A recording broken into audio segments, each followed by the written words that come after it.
The world here is not defined by the presence of things, but by the absence of them. It is a landscape of subtraction. Take away the trees and you are left with the horizon. Take away the horizon, hidden behind a curtain of drifting snow, and you are left with the ground. Take away the ground, buried under miles of ancient, compressed ice, and you are left with the white. But even the white is not true white. In the deep winter, in the time of the long shadow, the world is a study in gray and blue, a sketch rendered in charcoal and soft pastel on a surface of heavy, dark paper. The light is never fully born, and the darkness never fully dies. It exists in a perpetual state of twilight, a heavy, suspended breath between night and day that stretches on for weeks, for months. Here the silence is physical. It is a weight that presses against the eardrums, a thick, muffling blanket that dampens even the sound of one's own heartbeat. When the wind stops, the silence becomes so absolute that it feels like a ringing, a high, thin frequency that is not sound but the memory of sound fading away. And when the wind blows, it is not a noise but a texture. It is the scraping of sandpaper against stone. It is the rustle of dry parchment. It is the low, mournful hum of a bow drawn across a string that is too loose. The wind carries the cold, and the cold is the only true ruler of this domain. It is a sovereign that demands total obedience. It slows the blood. It stiffens the wood. It turns the breath into clouds of ice crystals that hang in the air, frozen ghosts of the moments that have just passed. In the center of this vast, blue-gray emptiness, there is a single point of warmth, a small, triangular shape anchored against the hard snow. The canvas of the tent is heavy, treated with oil and wax, stiffened by the frost. It glows faintly from within, a dull, orange ember in a sea of indigo ash. Inside, the light comes from a brass lantern, the flame turned low to conserve the oil.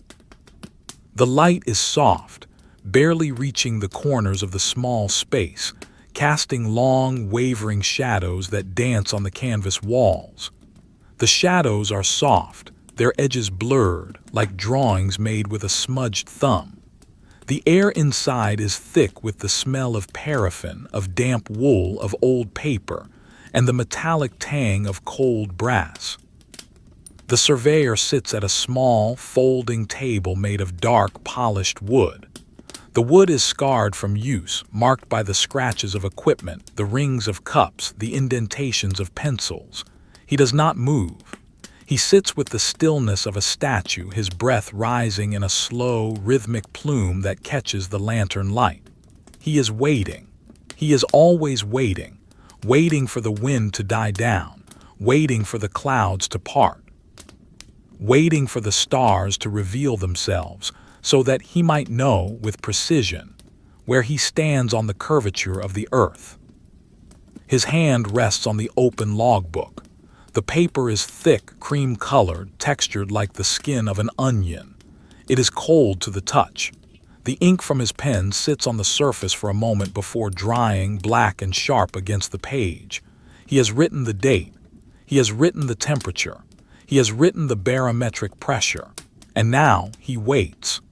The pencil in his other hand is hexagonal, painted a dull yellow that has chipped away to reveal the cedar wood beneath. He rolls it between his thumb and forefinger, a mindless, repetitive motion. Roll, pause, roll, pause. The sound of the wood rolling against his calloused skin is a dry, whispering friction. To his left sits the wooden case of the theodolite.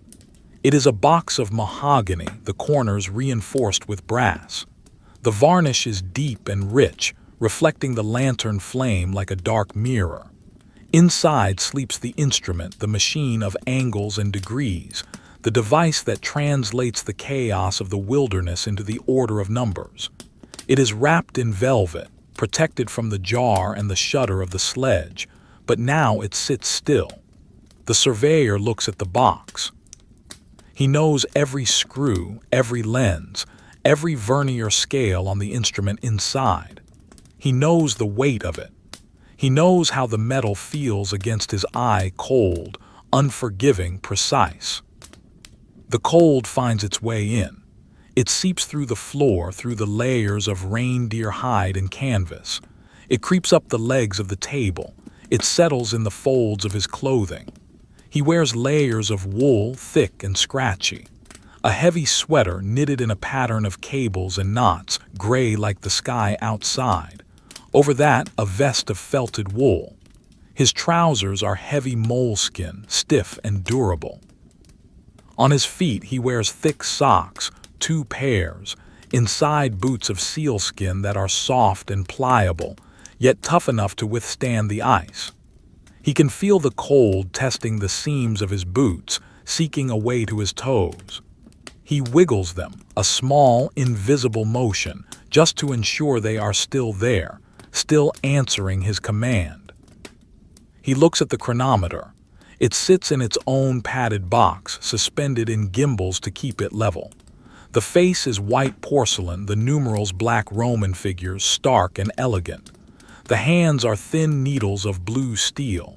The ticking is the heartbeat of the tent. Tick, tick, tick.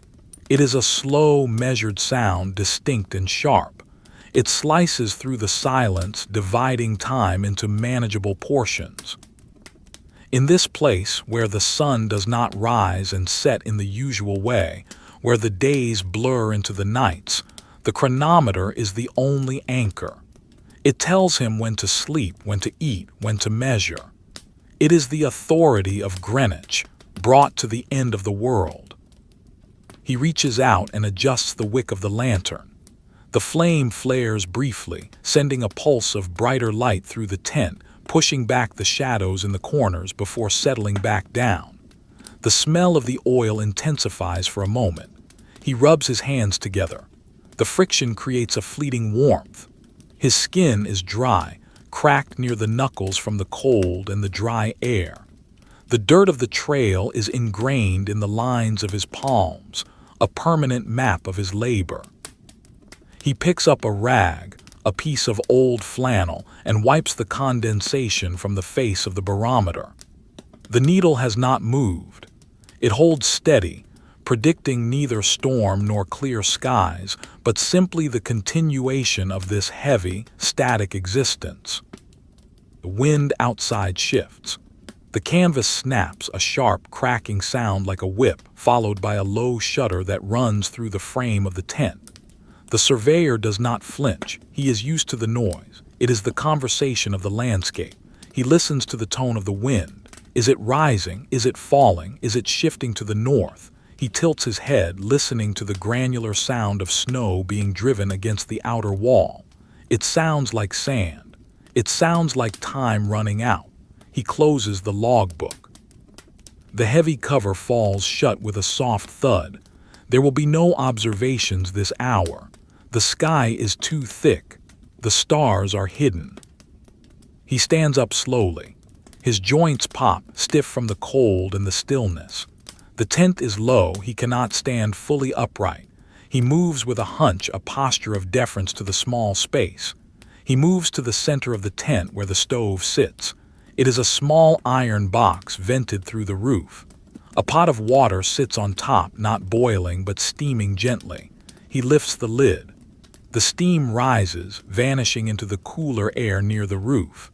He dips a tin cup into the water and drinks. It is hot, metallic, tasting of melted snow and iron. It warms his chest, a momentary comfort that radiates outward before fading. He begins the process of checking the gear. It is a ritual, a liturgy of survival. He checks the lashings on the sleeping roll. He checks the oil level in the spare canister. He checks the straps on his snowshoes, running the leather through his fingers, feeling for cracks or weakness. The leather is stiff, frozen into the shape of the last wear. He works it with his hands, warming it, softening it, ensuring it will hold when the time comes to move. The tactile sensation is rough and honest. Leather, wool, wood, brass, iron. These are the materials of his world. There is no softness here, save for the deceptive softness of the snow which hides deep crevasses and hard ice. He moves to the entrance of the tent. The flap is laced shut. He undoes the ties, his fingers moving clumsily in the cold air that leaks through the gap. He pushes the canvas aside and looks out. The world is a monochromatic study in darkness. The sky is a deep, bruised purple, merging seamlessly with the black horizon. The snow in the immediate vicinity of the tent catches the spill of light from the lantern, glowing a sickly yellow-white, textured with ripples and drifts. Beyond that pool of light, there is nothing but the suggestion of shapes. Ridges of ice, hummocks of snow, all swallowed by the gloom.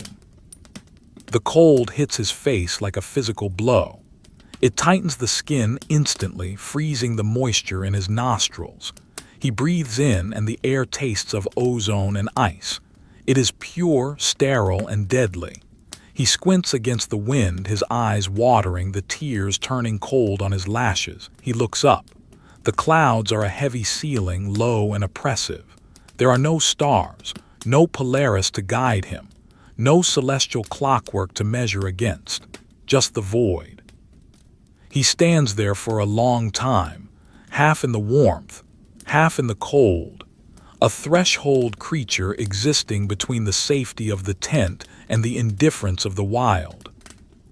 He lowers the flap and reties the laces. The tent seals itself again. The sound of the wind is baffled once more, returning to that low, ambient drone. He turns back to the interior. The space feels smaller now after looking at the infinite outside. He moves back to his chair. He sits. He picks up the pencil. He rolls it. He waits. This is the work. The walking is hard. The hauling is brutal, but the waiting is the true test. It wears down the mind. It erodes patience. It demands a surrender to the pace of the elements. You cannot rush the sky. You cannot hurry the wind. You must simply be present, ready for the moment when the window opens. He decides to clean the lenses of the spare telescope. He pulls the leather case from under the table. He unbuckles the straps. He withdraws the brass tube. It is heavy, cold enough to burn the skin if held too long. He wraps his hand in a woolen cloth before holding it. He unscrews the eyepiece. The threads are fine, machined with exquisite care. He turns it slowly, feeling the smooth engagement of the metal. He breathes on the glass, a small cloud of fog that appears and vanishes. He wipes it with a piece of chamois leather, soft and yellow, circular motions, gentle, precise.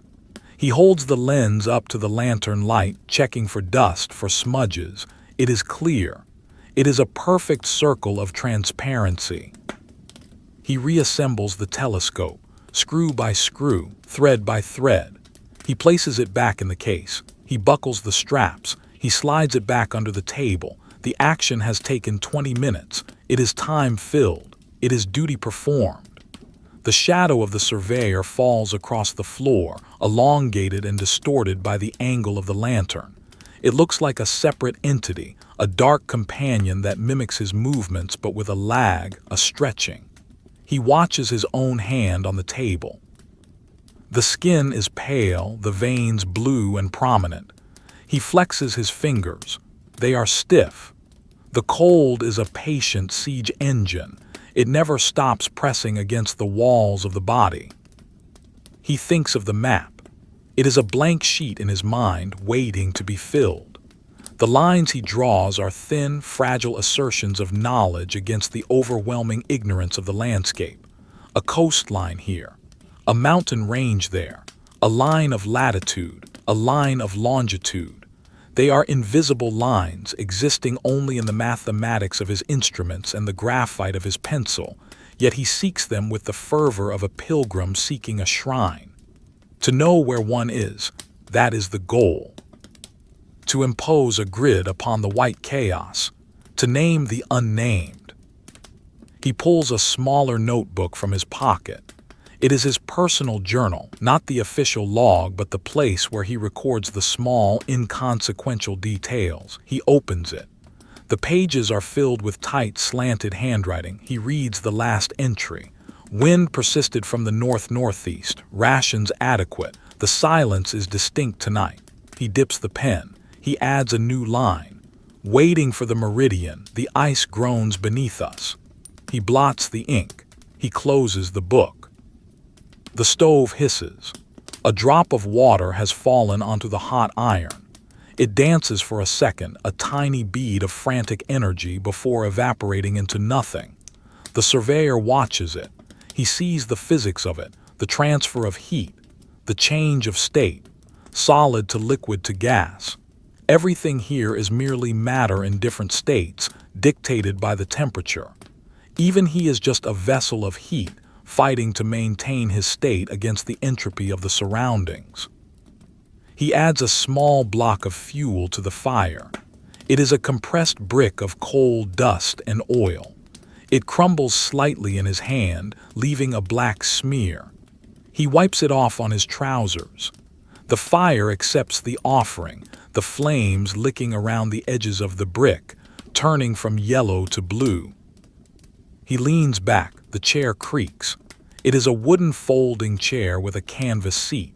It is not comfortable, but it keeps him off the ground. He closes his eyes. He listens to the wind again. It has changed pitch. It is lower now, a bass note that vibrates in the chest. The storm is settling in. There will be no stars tonight, perhaps not tomorrow. He accepts this.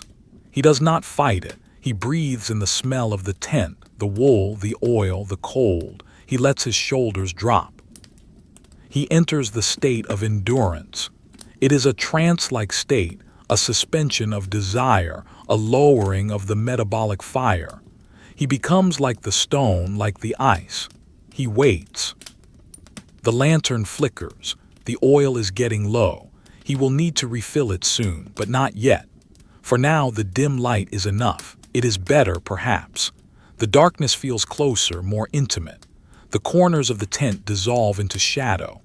The world narrows down to the circle of light on the table, the ticking of the chronometer, and the rhythm of his own breath.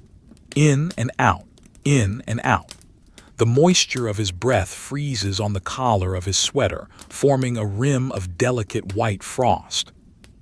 He brushes it away with a slow sweep of his hand.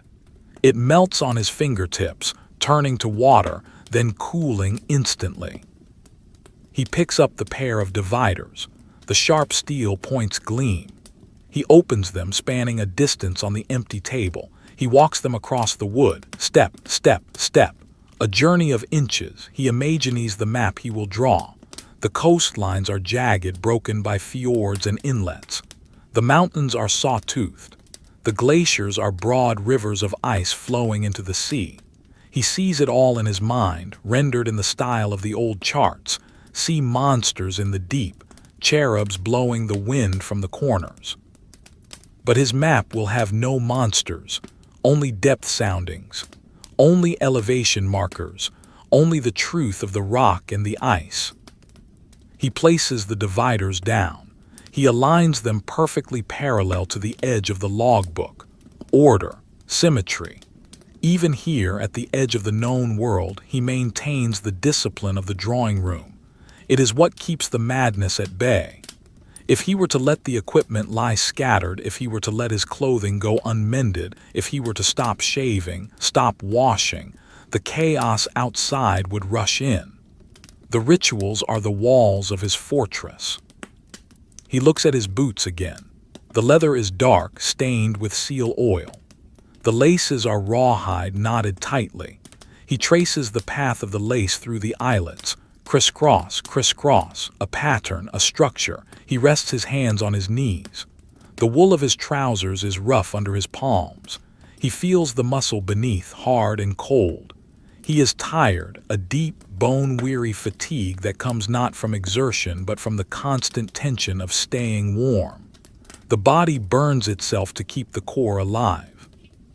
It is a slow combustion. The wind buffets the tent again, harder this time. The canvas bows inward, then snaps back. A fine dusting of ice crystals falls from the ceiling, shimmering in the lantern light like diamond dust. It settles on the table on the logbook on his shoulders. He does not brush it off. He watches it settle. The outside is coming in, grain by grain. He is a surveyor of the void, a cartographer of silence. And the night is long. The night is very long. He listens to the chronometer. Tick, tick, tick. Each second is a triumph. Each second is a survival. He waits for the next minute. He waits for the next hour. He waits for the stars. The Arctic night holds him in its palm, a small, warm things in a hand of ice. He sits. He breathes. He waits. The pencil rolls. The lantern burns. The wind blows. And the map remains white, a vast, unwritten promise waiting for the light. He prepares to check the external thermometer. It is mounted on a pole just outside the entrance, viewable through a small pane of mica sewn into the canvas. He leans forward, bringing his face close to the clouded transparency. The mica is scratched, yellowed with age. He has to squint, shielding the reflection of the lantern with his cupped hand to see through. Outside, the instrument is caked in rime. He can barely make out the red spirit column. It has dropped. It is colder now than it was an hour ago. The red line sits low, deep in the negative numbers. A temperature that turns steel brittle. A temperature that freezes mercury. He notes the level in his mind. He pulls back. He picks up the pencil. He opens the logbook. He writes the number. The graphite whispers against the paper. The record is made. The moment is captured. He closes the book. He leans back. The routine is complete for now. He has measured the cold. He has acknowledged the wind. He has kept the time. There is nothing left to do but sit. To sit and to be. The shadows on the wall lengthen as the flame in the lantern dips lower. He watches them. They are like landscapes themselves. Mountain ranges of shadow rising and falling with the flicker of the light. He is traveling through them, a stationary voyager in a world of dark canvas. The silence returns, heavy and profound, filling the space between the ticks of the clock. It is the sound of the earth sleeping, a deep, dreamless slumber under a blanket of ice. The surveyor joins the silence. He becomes part of the stillness. A man in a tent on the ice in the dark, waiting for the sky to turn. The flame in the lantern is a living thing, and like all living things in this place, it requires sustenance to survive against the crushing weight of the cold. The surveyor watches the wick. It is a blackened, carbonized strip of cotton, drinking the last dregs of the oil. The light it casts is no longer steady. It pulses. A slow, rhythmic throbbing that makes the shadows of the tent poles expand and contract, breathing in time with the wind outside. He knows he must extinguish it soon. To let it burn dry would damage the wick, and the wick is as precious as the blood in his veins. He reaches out, his hand moving through the heavy, stratified air of the tent. The air near the floor is freezing, a pool of invisible water, while the air near the roof is merely cold. His fingers find the brass turnkey of the burner. The metal is smooth, polished by the friction of 1,000 nights. He turns it, the flame shrinks. It changes color, shifting from a bright, confident yellow to a weak, trembling blue. The shadows leap forward, claiming the corners, then the table, then the floor. Finally, with a small, almost audible gasp, the flame dies. The darkness is instantaneous. It is not the absence of light. It is the presence of a heavy, velvet solid. It fills the tent, pressing against his eyes, pressing against his skin. For a moment, the afterimage of the flame hangs in his vision, a ghostly purple spot drifting in the void. But then it, too, fades, leaving him in the absolute black. Now, without the distraction of sight, the other senses sharpen. The cold feels more intense, a physical pressure on his cheeks and forehead. The smell of the extinguished lantern, acrid smoke and hot metal, hangs in the still air, layering over the scent of damp wool and old leather. He sits in the dark for a long time. He does not move. To move is to disturb the layers of warm air trapped in his clothing. He listens. The wind is still there, a constant, abrasive presence scrubbing the outer canvas, but now he hears other things. He hears the settling of the snow. He hears the minute creaking of the bamboo tent poles as the temperature drops further. He hears the blood rushing in his own ears, a sound like the ocean, vast and internal. He begins the process of retiring. It is a slow, clumsy dance performed in the dark. He does not need light. His hands know the geography of the tent better than they know his own face. He unlaces his boots. The leather is stiff, resisting his fingers. He works the laces loose, loop by loop, feeling the tension release. He pulls his feet out. The rush of cold air to his socks is immediate, a biting shock. He massages his toes, ensuring the circulation is strong. 1, 2, 3, 4, 5. He counts them by touch, verifying their existence. They are numb, but they are there. He places the boots carefully under the legs of the cot to keep them off the ice floor. If they freeze to the ground, he will not be able to put them on in the morning without thawing them over the stove, a waste of fuel he cannot afford. He stands up, hunched over in the low space, and removes his heavy outer parka. The fur hood brushes against his face, soft and cold. He folds the garment. He does not throw it, he folds it with precision, turning it into a pillow. The fur lining will be against his head, a barrier against the chill. He keeps his inner layers on, the wool trousers, the heavy sweater, the felt vest. To strip down is to invite death. The sleeping bag awaits him. It is a heavy roll of reindeer skin, the hair facing inward. It lies on the canvas cot, a dark shape in the darker room. He slides into the bag. The sensation is of entering a cavern of ice. The leather is frozen. It sucks the heat from his body with a voracious appetite. He gasps, his breath hissing through his teeth. He shivers, a violent, uncontrollable spasm that shakes the cot. This is the nightly ritual, the battle for thermal equilibrium. He curls into a ball, knees to chest, minimizing his surface area. He pulls the drawstring of the hood tight, leaving only a small opening for his mouth and nose to breathe. If he breathes inside the bag, the moisture will freeze the fur, turning the insulation into a sheet of ice by morning. He must breathe into the dark. He lies there waiting for his body heat to warm the air trapped in the reindeer hair. It is a slow process. Minute by minute, the shivering subsides. The bag begins to reflect his warmth back to him. A small microclimate is formed, a cocoon of survival in the heart of the void. He relaxes his muscles, one by one.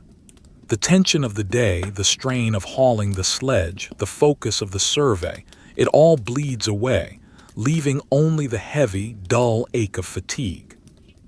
He listens to the ice beneath him. The tent is pitched on a glacier, a river of ice thousands of feet deep, moving with a glacial slowness toward the sea. It is not silent, it groans, it snaps.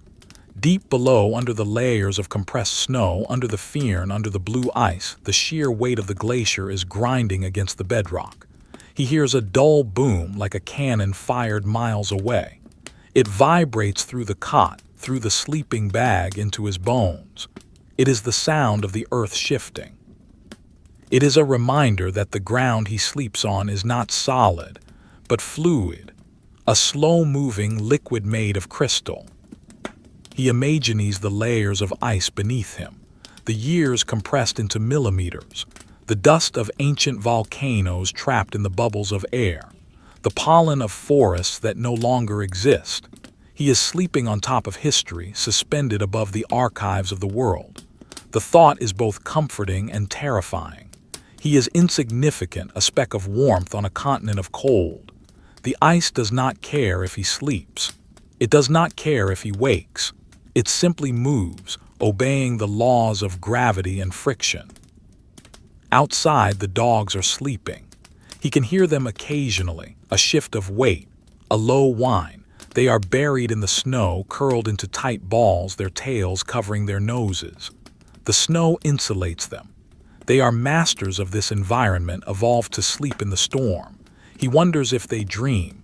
Do they dream of the hunt, of the trace? Or do they dream only of warmth, of a sun that never sets? He listens for the lead dog, a large, gray brute named Silas. He hears nothing. Silas is a ghost in the snow, silent until he is needed. The silence of the dogs is a good sign. It means there are no bears. It means the wind is not strong enough to disturb them. They are conserving energy, just as he is.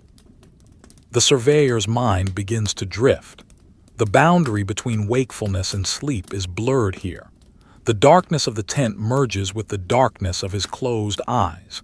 He sees shapes in the gloom, geometric patterns, lines of latitude and longitude glowing faintly in the visual static of the dark. He sees the map he is making. It unrolls in his mind, a vast sheet of white paper. He sees the coastline he sketched yesterday, the jagged teeth of the cliffs, the smooth curve of the bay. He mentally corrects a line. He adjusts an angle. Even in sleep, he is working. The landscape has colonized his mind. He shifts his legs. The sleeping bag rustles, a dry, crinkling sound. The reindeer hair is coarse against his wool socks. He feels a draft near his shoulder. He adjusts the flap, tucking it tighter. The cold is a fluid. It will find any gap, any weakness. He must be sealed in. He focuses on his breathing. In, out, in, out. The rhythm is slow, deliberate. Each exhale carries a little bit of his heat away into the tent. He is fueling the air with his life. The wind outside changes its tune. It begins to whistle, a high, thin note that vibrates the guy lines of the tent. It sounds like a flute played by a phantom. He knows this wind. It is the katabatic wind falling from the high plateau, gaining speed as it descends the glacier. It is a heavy, cold wind, denser than the air it displaces. It will scour the snow, polishing the surface until it shines like glass. He hopes the tent pegs hold. They are driven deep into the hard snow, frozen in place, but the wind is relentless. He visualizes the pegs gripping the ice. He wills them to hold. He thinks of the chronometer ticking in its box on the table. He cannot hear it over the wind and the blood in his ears, but he knows it is there, ticking, ticking, measuring the passage of the night. Time here is not measured in hours, but in endurance. How long can he withstand the cold? How long can he maintain the discipline? The questions circle in his mind, slow and heavy like the drifting snow. He pushes them away. He must sleep. Tomorrow is another day of measuring, of calculating, of walking. Drifts deeper. The cold becomes less of a pain and more of a numbness. His extremities feel distant, as if they belong to someone else. He floats in the darkness. The tent dissolves. The ice dissolves. He is suspended in a void of gray and blue. He sees the stars again, the ones hidden by the clouds. They are hard, cold points of light, sharp as needles. He is navigating among them, drawing lines between the constellations, triangulation, the universe. The logic of the survey extends to the heavens. A sudden crack from the ice brings him back. It is loud, sharp, like a rifle shot right next to his ear. He jerks awake, his heart hammering against his ribs. The sound echoes in the silence that follows. The ice has fractured somewhere nearby. A crevasse opening, a stress fracture. He lies still, listening for the aftermath. There is no crumbling sound, no rushing of snow. Just the silence returning, settling back into place like dust. The glacier has settled. The tension has been released. He is safe. For now. He exhales a long, shaky breath. The vapor creates a momentary warmth on his face before turning cold. He settles back down. The adrenaline fades, leaving him more tired than before. The cold seeps back in, reminding him of his vulnerability. He pulls the hood tighter. He is a snail in a shell, a larva in a cocoon. He retreats into the inner citadel of his mind. He thinks of home, not with longing but with a detached curiosity. He remembers a room with a fireplace, a rug with a floral pattern, a clock on the mantelpiece that chimes the quarter hour. It seems like a different planet, a world of soft edges and warm colors. Here, everything is hard. Everything is white or gray or black. The memory is faint, like an old photograph left in the sun. It does not warm him. Nothing warms him but his own blood. He listens to the wind again. It has dropped slightly. The whistling has stopped, replaced by the familiar buffeting sound. The canvas walls breathe in and out. The tent is a lung inhaling and exhaling the storm. He matches his breathing to the tent. In with the expansion, out with the contraction. He becomes part of the structure. He is not a man in a tent. He is the consciousness of the camp. The hours pass, or maybe it is minutes. In the dark, there is no scale. He drifts in and out of a shallow doze. He never truly sleeps deep. Part of his brain remains on watch, monitoring the temperature, the wind, the structural integrity of the shelter. It is a survival sleep, a state of suspended animation. He dreams of walking. In the dream, he is pulling the sledge. The runners hiss on the snow. The weight is heavy, dragging at his shoulders. He walks and walks, but the horizon never gets closer. The white line remains fixed. He wakes up with his legs twitching, the muscle memory of the hall playing out in his rest. He turns over. The bag twists with him. The cold side of the bag touches his back, waking him fully for a second before his body heat warms it. He is a rotisserie of warmth, turning slowly to keep the cold at bay. He checks the opening of the hood. It is rimmed with ice now, frozen breath accumulating on the fur. He breaks the crust with his fingers, clearing the airway. The ice crystals fall onto his face, melting instantly. Cold tears. He listens for the dogs again. Silence. They are deep in the snow. They are safe. He feels a kinship with them. They are all animals here, huddled against the dark. The pretenses of civilization, the instruments, the books, the tea, are just thin veneers. Underneath, it is just biology fighting physics. Heat versus cold. Life versus entropy. The darkness seems to thicken. The weight of the atmosphere presses down. The barometer must be falling. He can feel it in his sinuses, a pressure behind the eyes. A storm is coming, a real one, not just this wind, but a blizzard that will bury the world. He knows the signs, the heaviness of the air, the silence of the birds, not that there are birds here, but the silence of where birds should be. The absence of life becomes more profound. He prepares himself mentally for the storm. He reviews the camp setup in his mind. Are the guy lines tight? Is the sledge positioned to break the wind? Are the provisions accessible? He goes over the checklist, item by item, crate by crate. It is a mental inventory that calms him. Order, structure, preparation. He builds a wall of logic against the chaos of the weather. He feels the cot tremble again. Another shift in the ice, gentle this time, a soothing vibration. The glacier is rocking him to sleep. He surrenders. He lets go of the tension in his neck. He lets his jaw go slack. The darkness enters him. He becomes the dark. He becomes the cold. He floats in the gray void, a surveyor of dreams, mapping the landscape of his own endurance. The sound of his breath is the only thing left in the universe. A slow, raspy intake. A long, silent release. The rhythm slows. The heart rate drops. The metabolic fire banks down to coals. He is asleep. But it is a sleep with one eye open, a sleep that listens to the wind. The vintage drawing of the scene would show a dark triangle of the tent against a black background, and inside, a faint, darker lump on a cot, surrounded by the swirling, charcoal lines of the cold. The pencil strokes would be heavy, pressing hard into the paper, conveying the crushing weight of the night. And outside, the wind picks up the snow and begins to sculpt new drifts, burying the tracks of the day, erasing the evidence of his passage, returning the world to its pristine, blank state. The map is being wiped clean. The surveyor sleeps and the Arctic works.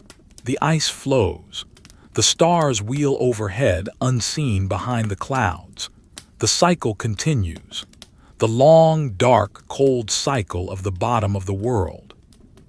The awakening is not a sharp return to consciousness, but a slow, viscous ascent from the depths of the thermal cocoon. The surveyor opens his eyes to a darkness that is identical to the darkness he closed them upon hours ago. There is no morning light to filter through the canvas, no bird song to herald the day. There is only the rhythmic, pressurized silence of the tent and the dry, scratching sound of his own eyelashes brushing against the reindeer fur of the hood. The air inside the sleeping bag is stale, warm, and humid, a stark contrast to the needle-sharp cold that waits just inches away. He lies there for a moment, suspended in the transitional state, cataloging his body. His toes are distant, numb blocks of wood. His fingers are stiff, curled into claws. His back aches with the dull, persistent throb of the hard cot. He listens. The wind has shifted again. It is no longer the high, whistling note of the night, nor the low, booming bass of the storm. It is a steady, abrasive hiss, the sound of millions of ice crystals being driven horizontally across the woven fabric of the tent. It sounds like sand being poured onto a drumhead. It is a dry, relentless sound. It means the drift is high. It means the world outside has been reshaped while he slept. The landscape he knew yesterday is gone, buried under new contours of white. He pushes the hood of the sleeping bag down. The movement breaks the seal of ice that has formed around the opening where his breath condensed during the night. The ice crackles, brittle and sharp, and shards of it fall onto his neck. They melt instantly against his skin, tiny rivulets of shock that force him fully awake. The cold air of the tent rushes in to replace the warmth. It feels heavy, almost liquid, filling his lungs with a density that makes his chest ache. He sits up. The motion is stiff, mechanical. The layers of wool clothing he slept in are compressed and twisted. He adjusts them, pulling the heavy sweater down, smoothing the felt vest. The wool is cold to the touch, having lost the heat it held the night before. He reaches into the darkness for the lantern. His hand finds the cold metal of the base. He navigates by touch, finding the box of matches. They are safety matches kept in a waterproof tin. He opens the tin. The sound is a small, metallic pop. He withdraws a single match. The wood is dry, brittle. He strikes it against the rough strip on the side of the box. The sound is a harsh scratch, followed by the hiss of sulfur. A spark flares, blindingly bright in the absolute dark, then settles into a small, steady flame. He brings it to the lantern. The wick catches. The light returns. It is a weak, yellow light struggling against the gloom. It reveals the interior of the tent in a new aspect. The walls are no longer just canvas. They are coated in a fine, glittering layer of hoarfrost. The moisture from his breath and the cooking has frozen onto the fabric, creating a delicate, crystalline wallpaper. In the lantern light, it sparkles like diamond dust on dark velvet. The tent has become a geode, a hollow rock lined with crystals. He watches his breath plume out before him, a gray cloud that hangs in the still air, adding to the frost. He moves to the stove. This is the first duty. Without the stove, there is no water. Without water, there is no life. The metal of the stove is dead cold. It radiates a chill that can be felt from a foot away. He opens the fuel valve. He pumps the pressure. The leather washer inside the pump is stiff, resisting the motion. He works it slowly, warming it with friction. Squeak, hiss, squeak, hiss. The sound is rhythmically reassuring. He lights the priming cup. The alcohol burns with a blue, ghostly flame, licking the sides of the burner, heating the brass. He waits. Patience is the fuel of the Arctic. You cannot force the metal to heat faster than it wants to. When the priming flame dies down, he opens the main valve. The stove roars to life. It is a loud, aggressive sound, a controlled explosion of pressurized kerosene. It fills the tent with a deep, throbbing hum. The noise is a comfort. It is the sound of technology pushing back against the wild. He places the pot on the burner. It is filled with blocks of snow he cut the night before. They are hard, white bricks, dense as stone. The flame licks the bottom of the pot. The snow begins to hiss. The melting has begun. While the water heats, he attends to his boots. He pulls them from under the cot. They are frozen solid. The leather is as hard as iron. The laces are rigid wires. He cannot put them on like this. He holds them near the stove, turning them slowly in the rising heat. He kneels on the canvas floor, the cold seeping through his trousers, and beats the boots against the ground. Thud, thud, thud. He is breaking the microscopic bonds of ice within the leather. He works the shafts with his hands, kneading the stiff material. It is hard work. His breath comes shorter. The physical effort generates a small amount of internal heat. Slowly, grudgingly, the boots yield. They soften just enough to accept his feet. He pulls them on. The sensation is still one of intense cold, clamping around his ankles and toes. He laces them quickly, his fingers fumbling with the stiff rawhide. He ties the knots tight. He will not take them off again for 16 hours. They are part of him now. He stamps his feet on the ground to seat the heel. The sound is muffled by the floor and the snow beneath. He is anchored once more. The water in the pot is now boiling. The steam rises, thick and white, joining the frost on the ceiling. He drops a handful of tea leaves into the water. They swirl, dark specks in the turbulence. The smell of tea fills the tent, earthy, tannic, a scent of distant hills and warm climates. It is an olfactory hallucination, a memory of a world where things grow. He pours the dark liquid into his tin cup.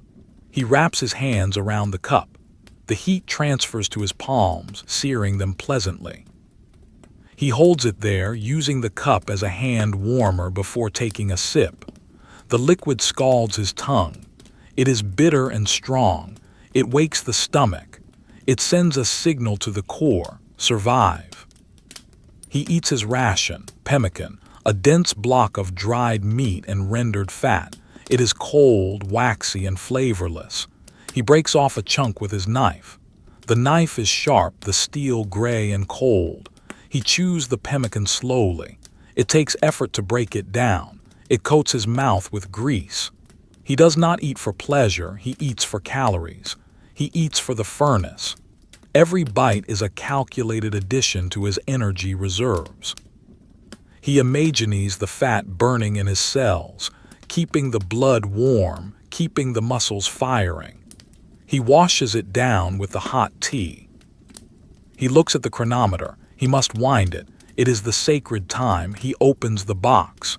The face is pristine, unaffected by the cold or the frost. He takes the key.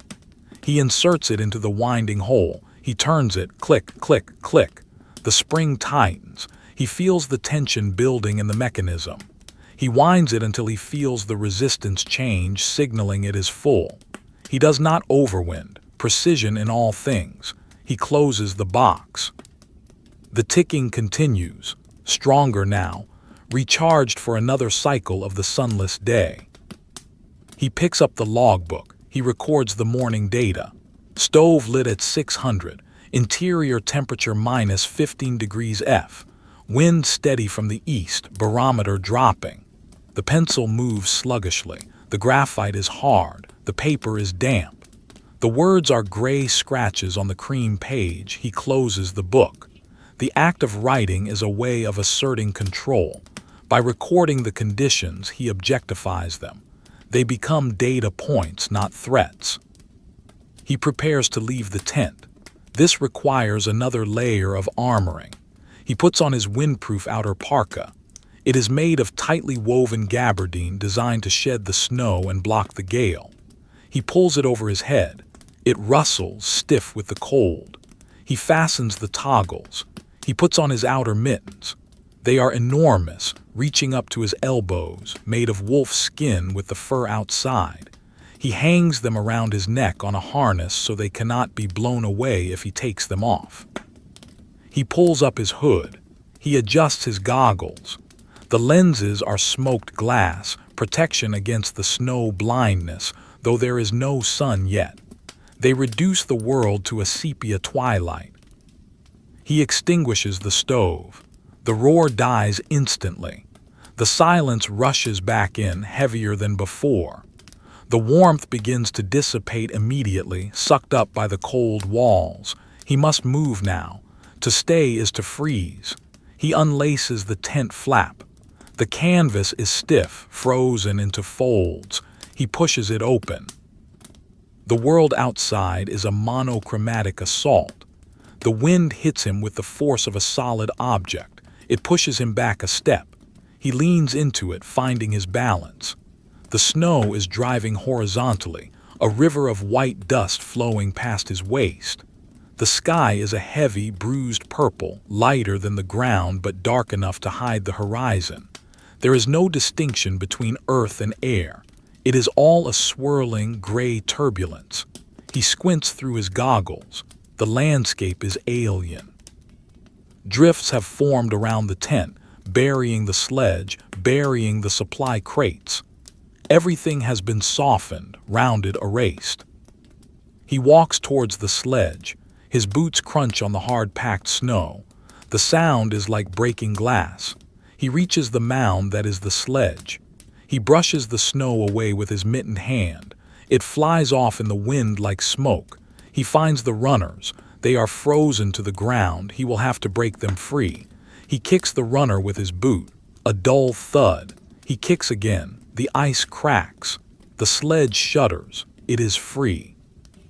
He looks for the dogs. They are mounds of snow, indistinguishable from the drifts. He walks to the nearest mound. "Sela," he says. His voice is swallowed by the wind the moment it leaves his lips. He reaches down and touches the mound. The snow explodes as the dog stands up. Sela shakes himself, a cloud of powder flying from his thick gray fur. The dog looks at him with pale, yellow eyes. There is no excitement, only a resigned recognition.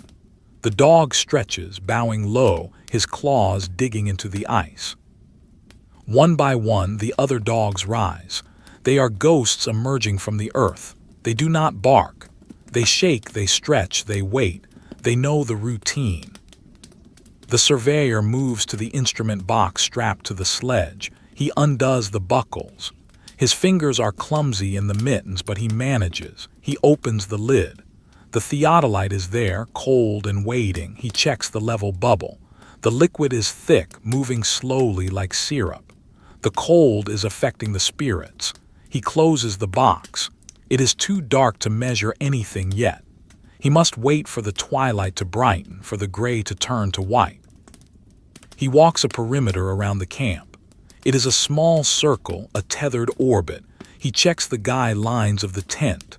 They are taut, vibrating like cello strings in the wind. The pegs are holding. He checks the thermometer. The red line has retreated further into the bulb. It is colder than the night. The dawn, if it can be called that, has brought a dip in temperature. This is the coldest hour, the hour when the mercury hides. He stands facing the wind. He lets it scour his face. He feels the skin tightening, the blood retreating from the surface. He rubs his nose with his mitten, a reflex to prevent frostbite. He looks out into the void. Somewhere out there, miles to the north, is the objective, a point on a map. a convergence of lines. It is an abstract goal, invisible and mathematical, yet it pulls him with a gravitational force. He is a pilgrim of the grid. He returns to the sledge. He begins to untangle the traces. The leather lines are frozen into coils. He straightens them out, laying them on the snow. The dogs watch him. They do not move until called. They are conserving every ounce of heat. The surveyor works methodically. There is no rushing. To rush is to sweat is to die. He moves with a slow, underwater cadence. Lift, pull, straighten, lay down. The sky begins to lighten imperceptibly. The deep purple shifts to a slate gray. The visibility increases from 10 feet to 20.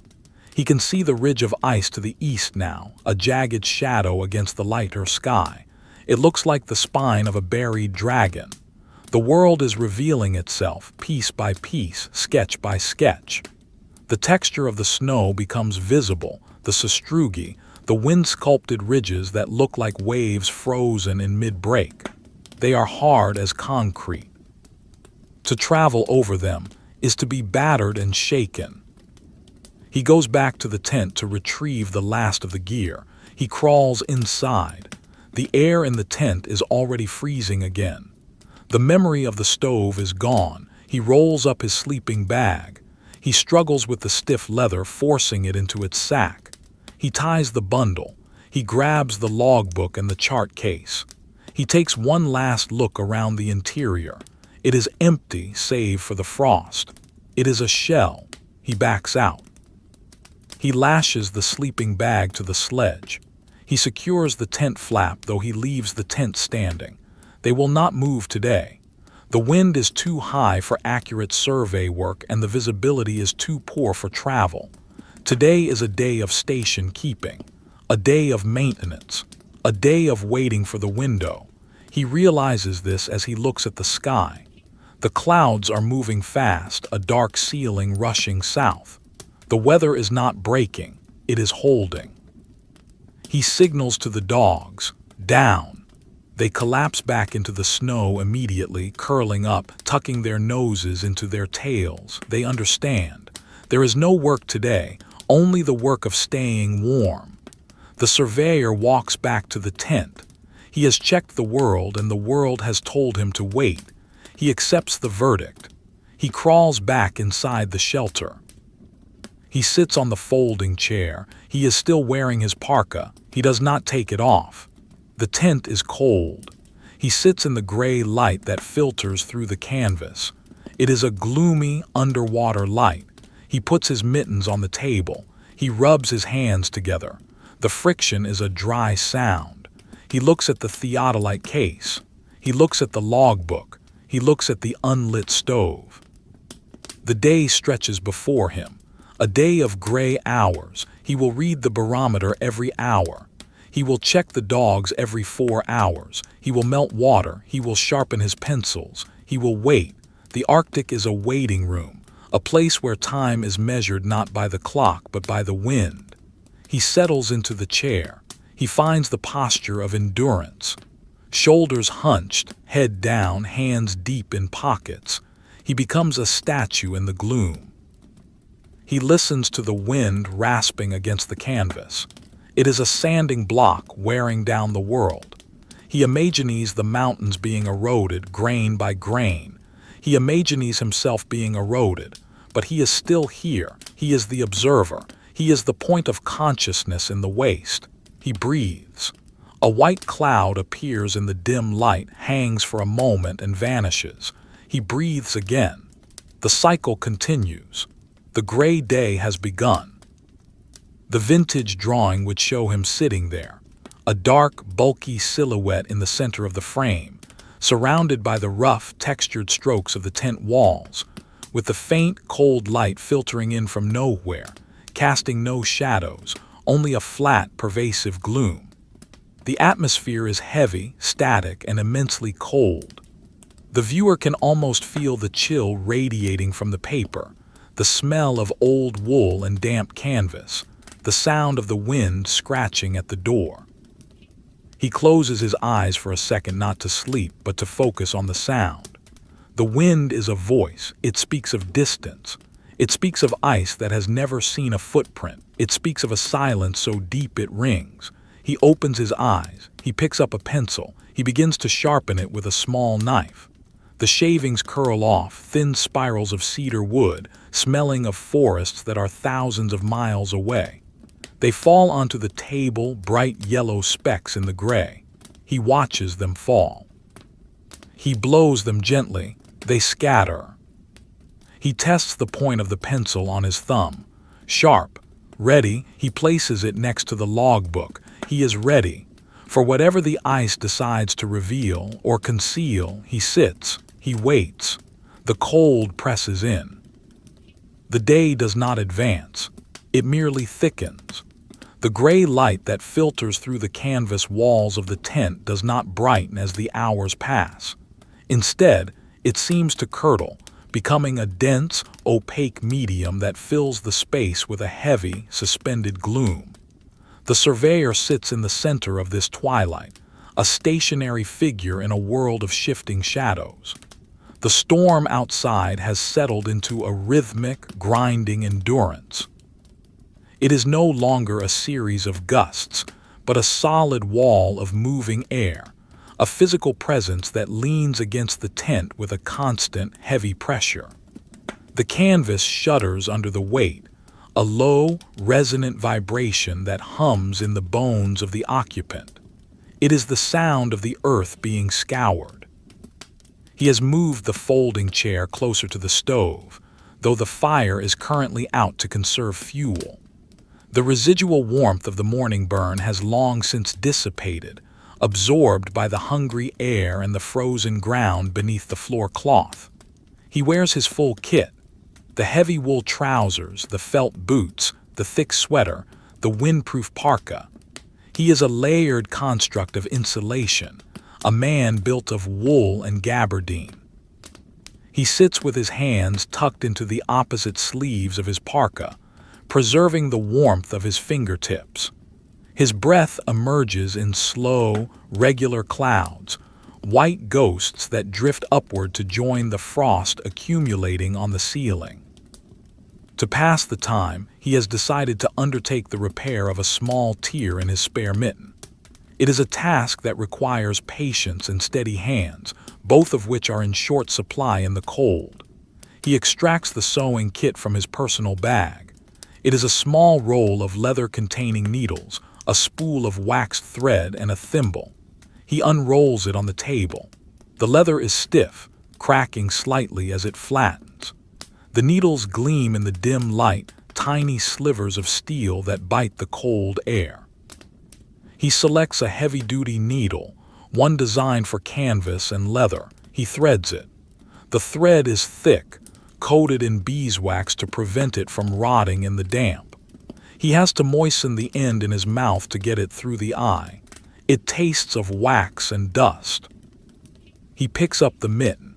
It is made of wolf skin, the fur on the outside, the leather on the inside. The tear is near the thumb, a stress point worn down by the friction of gripping the sledge handle. He turns the mitten inside out. The leather is pale, dry, and tough. He positions the needle. He pushes. The leather resists. He pushes harder, using the thimble to drive the steel through the hide. It pops through with a small, sharp sound. He pulls the thread taut, up and down, in and out. The motion is repetitive, hypnotic. He focuses entirely on the small area of the repair. The world narrows down to the point of the needle and the tension of the thread. Stitch, pull, stitch, pull. The sound of the thread dragging through the leather is a dry rasp like a file on wood. It is the only sound in the tent, overlaying the deep ambient drone of the wind. He counts the stitches. 1, 2, 3, 4. He is sewing the fabric of his survival back together. If the mitten fails, the hand freezes. If the hand freezes, the work stops. If the work stops, the expedition fails. The logic is simple, brutal, and linear. Every stitch is an act of defiance against the entropy of the Arctic. He pauses to rest his hands. They are cramping from the cold and the awkward posture. He rubs them together, generating a friction that feels like sandpaper. He looks at the thermometer hanging from the tent pole. The mercury is stable, locked deep in the bulb. The temperature inside the tent is only a few degrees warmer than the temperature outside. The only difference is the absence of wind chill. He is living in a freezer, a box of still, cold air. He looks at the frost on the walls. It has grown thicker since the morning. It forms patterns, feathers, ferns, geometric lattices that grow and branch with a silent, vegetable slowness. He is gardening in ice.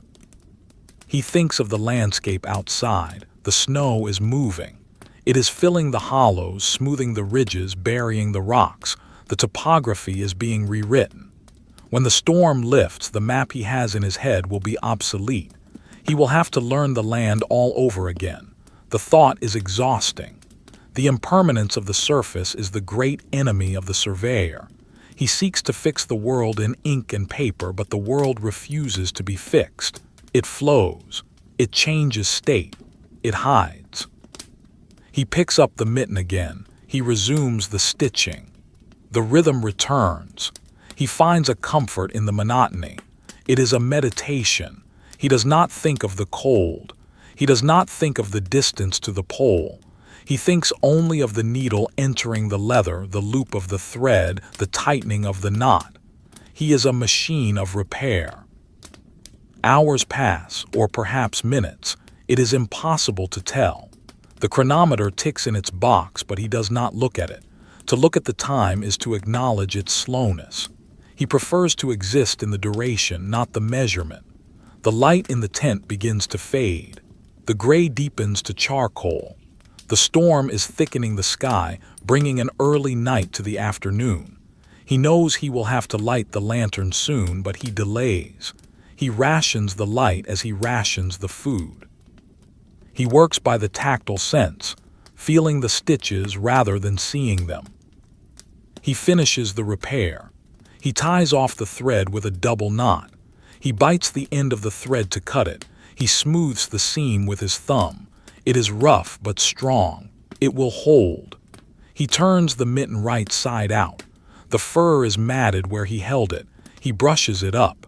He places the mitten back in his bag. The task is done.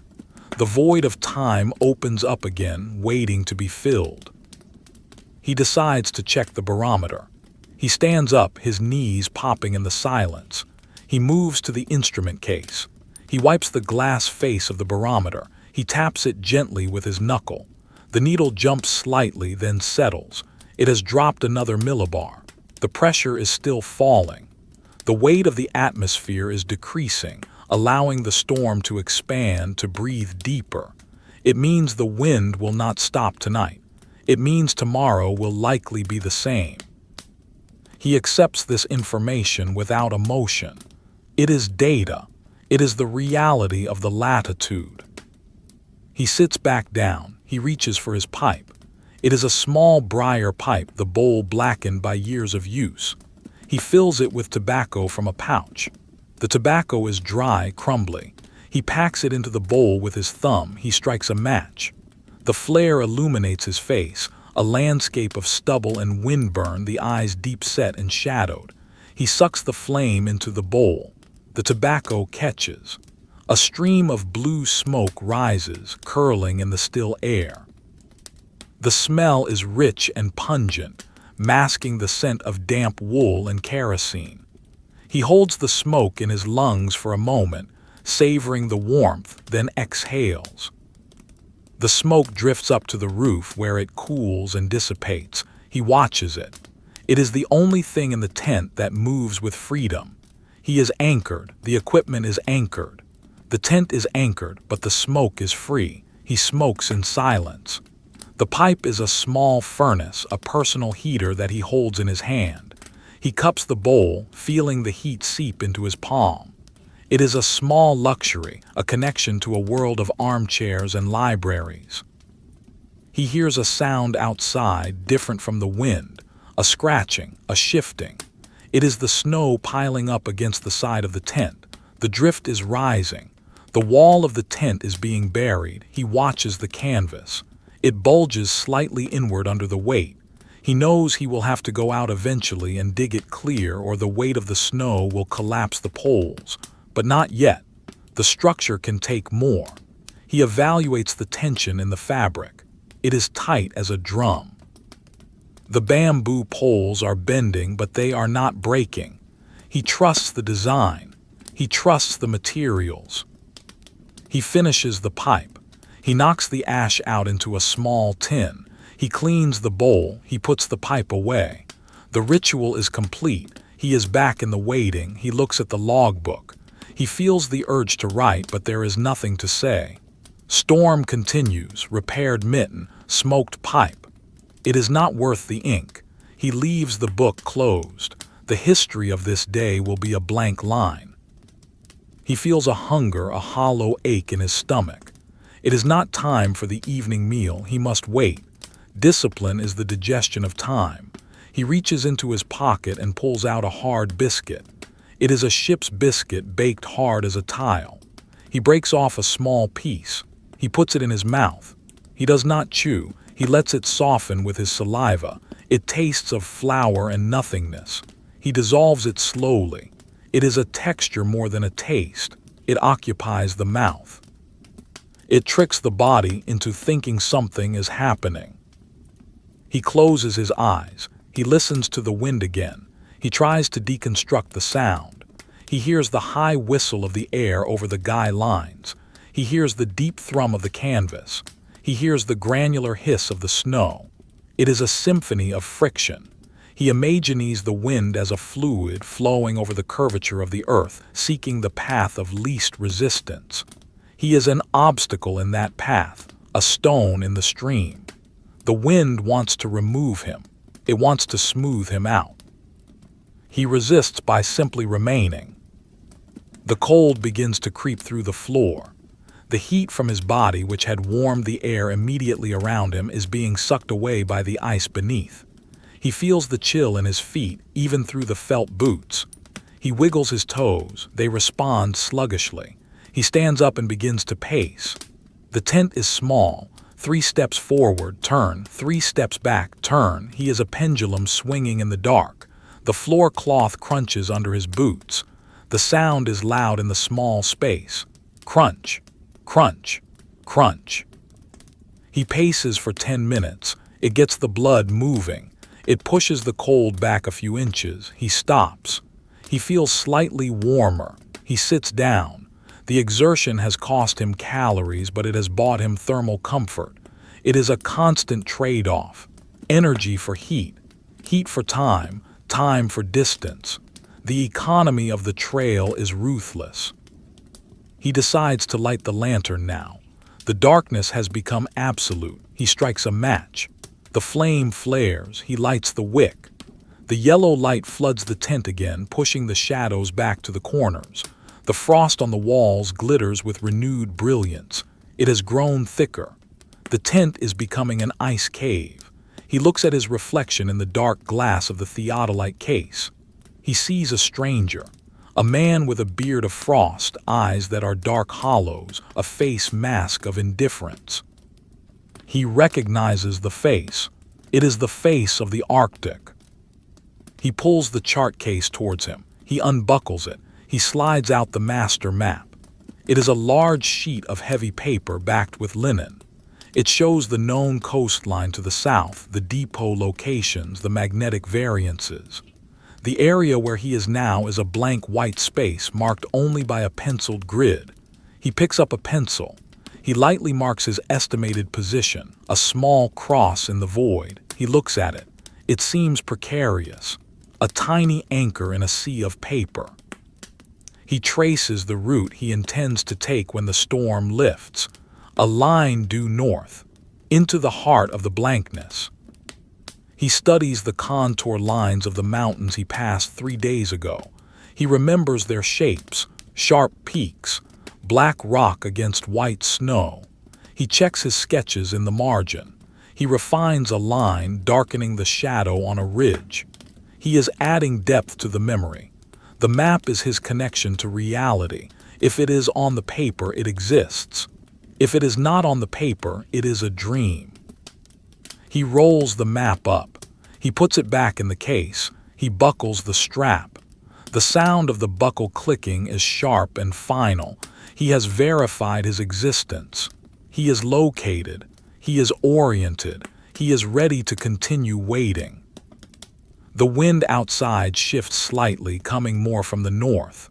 The temperature drops another degree. He feels it instantly. The air in the tent sharpens. It bites the nose. He pulls his scarf up over his mouth. He breathes through the wool. The moisture of his breath warms the fabric. It is a small, personal climate. He retreats into himself. He thinks of the dogs outside. They are buried now, completely under the snow. They are sleeping in the drifts. They are safe. They are better off than he is. They do not worry about the map. They do not worry about the schedule. They only know the now. He envies them. He tries to emulate them. He clears his mind. He lets go of the future. He lets go of the past. He becomes a creature of the present moment. There is only the tent. There is only the lantern. There is only the wind. There is only the cold. He sits. He breathes. He waits. The pencil rests on the table. The needle rests in the kit. The biscuit rests in his stomach. The surveyor rests in the gray. The world spins on its axis, carrying him through the dark, through the storm, through the endless, silent winter. He is a stone. He is a shadow. He is a point on a line. The afternoon dissolves into a deepening shade of indigo. There is no sunset, only a gradual thickening of the shadows that pool in the corners of the tent and rise like a tide to swallow the light. The surveyor sits at the small table, his posture unchanged, a monument to patience in a landscape of kinetic fury. The storm outside has entered a new phase. The erratic gusting of the morning has smoothed into a continuous, heavy stream of air that flows over the tent with the weight of water. It presses the canvas walls inward, reducing the volume of the interior, compressing the space until it feels like a capsule at the bottom of a deep, cold ocean. He watches the flame of the lantern. It is the only point of color in a world of grays. It burns with a steadfast, silent determination, consuming the oil drop by drop. He reaches out and touches the glass chimney. It is hot, but the heat dissipates inches from the source, lost to the voracious appetite of the frozen air. He warms his fingertips on the glass, turning them slowly to distribute the heat. The skin of his fingers is rough, the ridges of his fingerprints worn smooth by the handling of cold metal and rough ropes. He looks at his hands as if they are tools separate from his body, implements of survival that require maintenance and fuel. On the table before him lies the compass. It is a heavy brass instrument, the face covered by a thick crystal. He stares at the needle. In these high latitudes, the magnetic force is a strange, vertical thing. The needle does not float level, it dips, pulled downward by the Earth's core. It struggles to find north. It oscillates, a slow, drunken swing that speaks of the distortion of the field. The surveyor watches the needle traverse its arc. Left, right, left, right. It is trying to align itself with a force that is diving straight into the ground. He taps the glass with his fingernail. The needle shudders but returns to its erratic wandering. Here, direction is a fluid concept. North is not a point on the horizon, but a sensation, a pull, a gravity. He opens the logbook to record the variance. The pages are cold, stiff as tin. He presses them flat with his palm. He writes, "Compass unreliable, dip significant, reliance on celestial observation mandatory." The words are formal, devoid of the anxiety that the wandering needle provokes. To lose direction is to lose oneself. But he does not write that. He writes the technical fact. The graphite leaves a faint, silver sheen on the paper. He closes the book. The heavy cover falls with a muffled thud that is instantly absorbed by the wool and the snow. He decides to inventory the fuel. It is a task of reassurance. He leans down and pulls the wooden crate from beneath the cot. It scrapes against the floor cloth, a harsh, dry sound. He unlatches the lid. Inside, the tins of kerosene are packed in straw. He lifts one out. It is rectangular, painted a dull red. It is cold, the metal biting through his mitten. He shakes it. The liquid sloshes inside, a heavy, viscous sound. It is full. He places it on the floor. He lifts the next one. Full. He lifts the third. Half full. This is the current supply. He calculates the burn rate in his head. 4 ounces per day for the stove. 2 ounces for the lantern. If the storm lasts another week, he will have to cut the lantern. If it lasts 2 weeks, he will have to eat cold food. He replaces the tins in the crate. He packs the straw back around them. He latches the lid. He slides the crate back under the cot. The sound of the crate sliding is the sound of security. As long as there is oil, there is fire. As long as there is fire, there is water. As long as there is water, the blood will flow. The equation remains balanced. He stands up to stretch. The ceiling of the tent is low, so he stays in a crouch. He looks at the roof. The frost that began as a fine dusting in the morning has grown into a thick shag carpet of ice crystals. They hang down like stalactites, fragile and white. When the wind strikes the tent, a shower of these crystals falls, dusting his shoulders and the table with a dry, white powder. He brushes the table clean with the side of his hand. The crystals are dry. They do not smear, they simply scatter like sand. The tent is manufacturing its own snow. He moves to the entrance flap. He does not open it. He puts his ear against the canvas. He listens to the drift. The sound has changed. It is no longer the hiss of fine powder, but the scratch of larger granules. The snow is becoming harder, icier. The temperature is dropping further, crystallizing the moisture in the air into diamond dust. He can hear the snow piling up against the base of the tent. The wall is firm, supported by the drift. He presses his hand against the canvas. It is hard as a board, frozen rigid. The wind vibrates through the fabric, a buzzing sensation against his palm. He turns back to the stove. It is time for the evening meal. The routine is the anchor. He lights the priming cup again. The smell of alcohol, the flare of blue flame, the roar of the burner. The sound is louder now in the confines of the buried tent. It is a companionable roar. He places the pot on the burner. He adds the snow. He watches it melt. He is fascinated by the phase change. The solid white block collapses into clear, dark water. It is a miracle of physics that never ceases to hold his attention. From the frozen, dead world comes the fluid of life. He prepares the hoosh. It is a stew made of pemmican, biscuit crumbs, and water. He breaks the pemmican into the pot. The fat melts, creating a golden slick on the surface. The meat softens. He crumbles the biscuit. The mixture thickens. It bubbles, releasing a steam that smells of beef and grain. It is a heavy animal smell. It fills the tent, pushing back the smell of ozone and ice. He stirs it with a wooden spoon, round and round. The spoon scrapes the bottom of the pot. He watches the bubbles rise and burst. He serves himself in the tin cup. He holds the cup in both hands, letting the heat penetrate his gloves. He sits on the chair. He eats slowly. The food is hot, rich, and filling. It sits heavy in the stomach, a furnace of calories. He feels the warmth spreading from his core to his extremities. His toes tingle as the blood returns. His ears burn. This is the high point of the day, the intake of fuel, the victory over the cold. He finishes the meal. He cleans the pot with snow, scouring it until it shines. He does not use water for cleaning. Water is for drinking. He wipes the spoon. He puts the kid away. The stove is extinguished. The roar dies. The silence returns, rushing in to fill the vacuum left by the noise. It feels heavier now, amplified by the darkness outside. He sits and listens to the chronometer. Tick, tick, tick.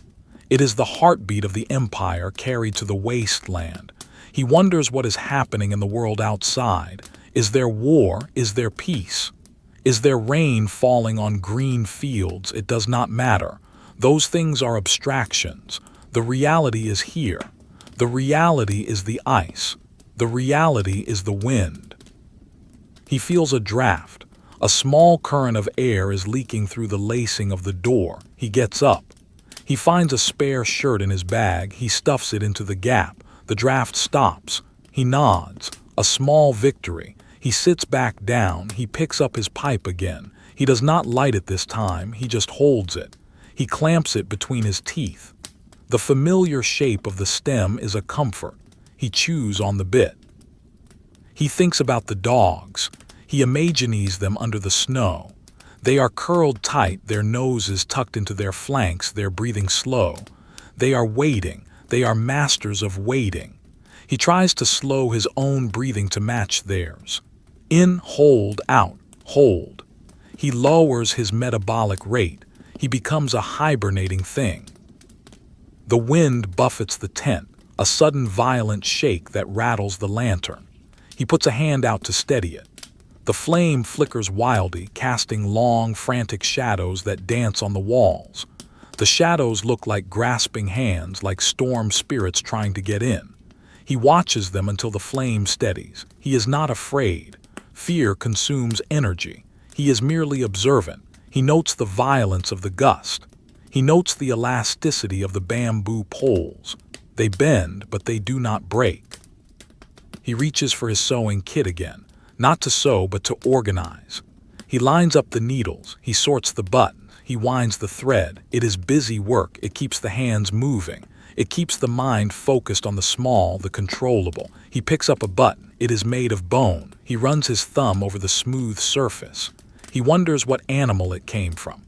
A cow, a sheep, an animal that lived in a warm barn eating hay.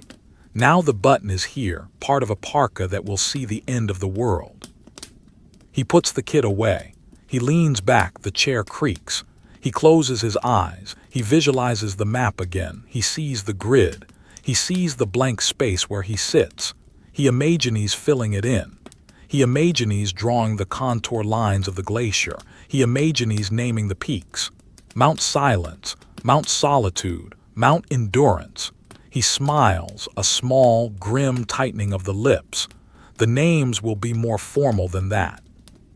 They will be named after admirals and kings, men who have never felt the bite of the frost.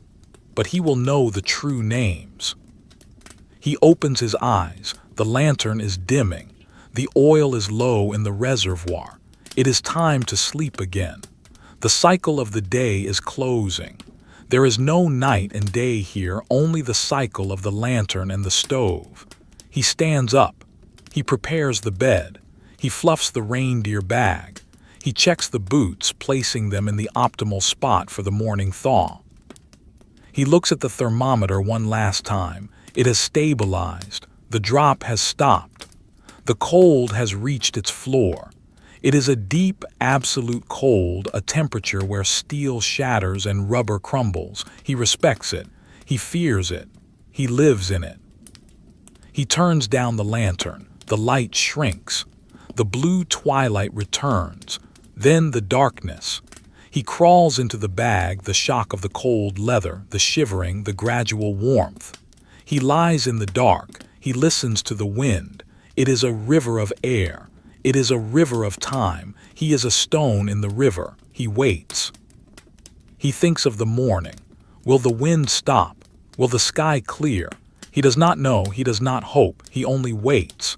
The ice groans beneath him, a deep tectonic adjustment. He feels the vibration in his spine. The earth is moving. He is moving with it.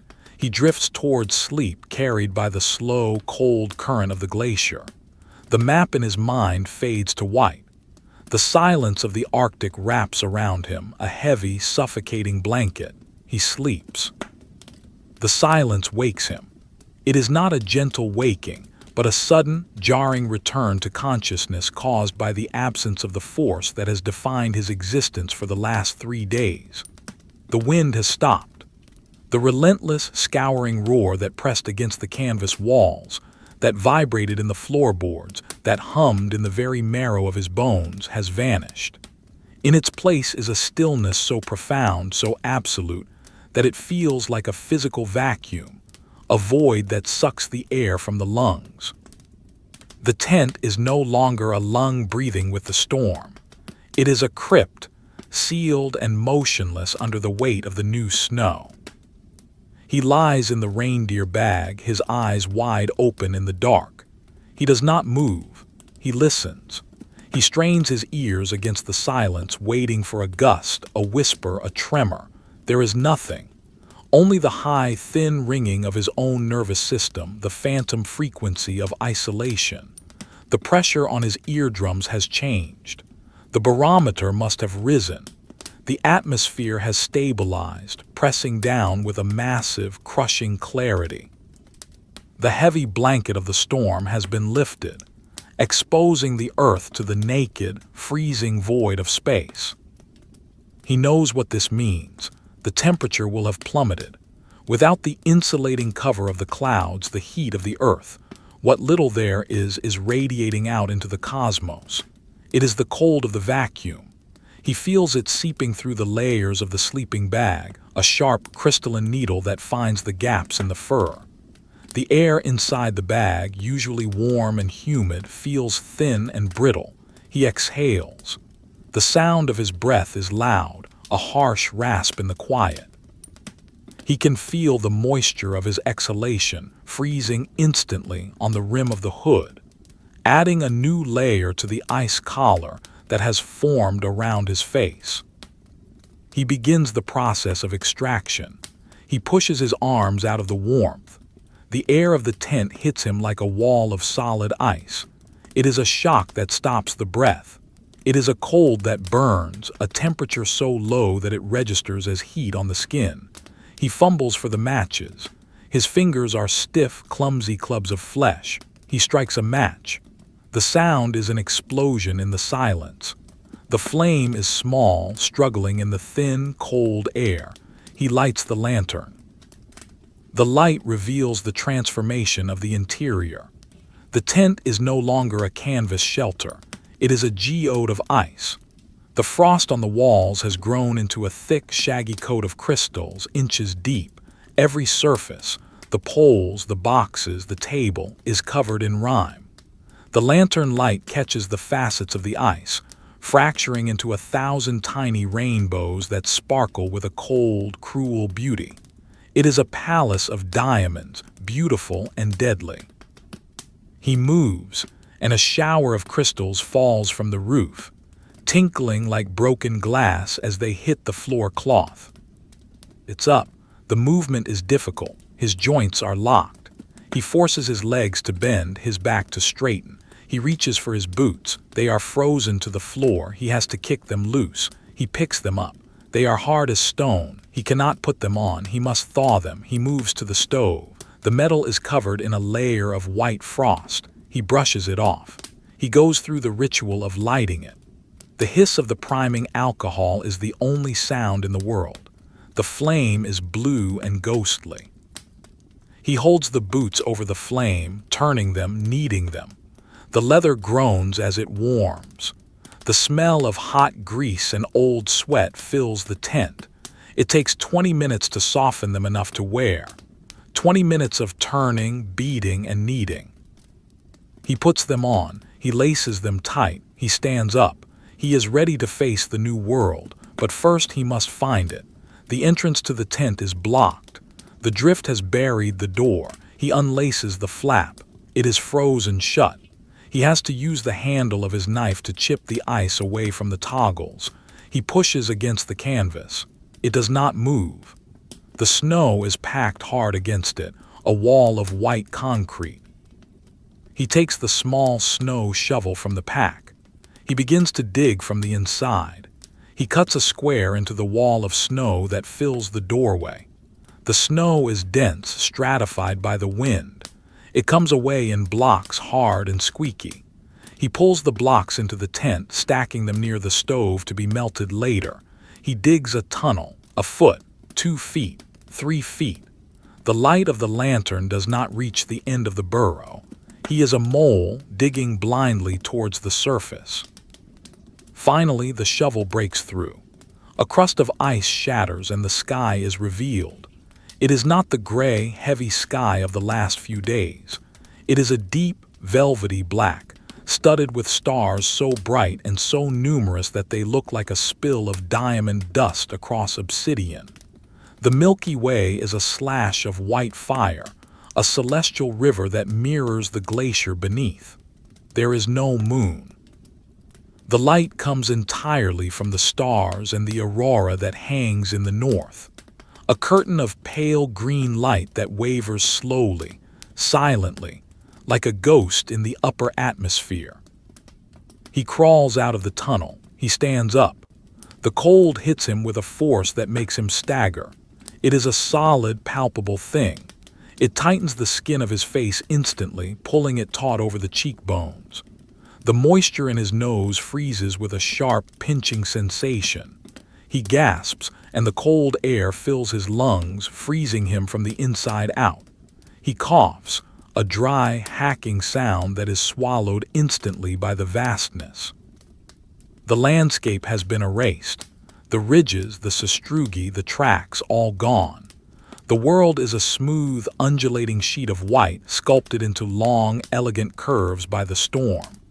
The snow sparkles under the starlight, a billion tiny mirrors reflecting the galaxy. It is beautiful. It is terrifying. It is completely indifferent. He stands there, a small, dark speck on the surface of a frozen ocean. He feels the insignificance of his existence.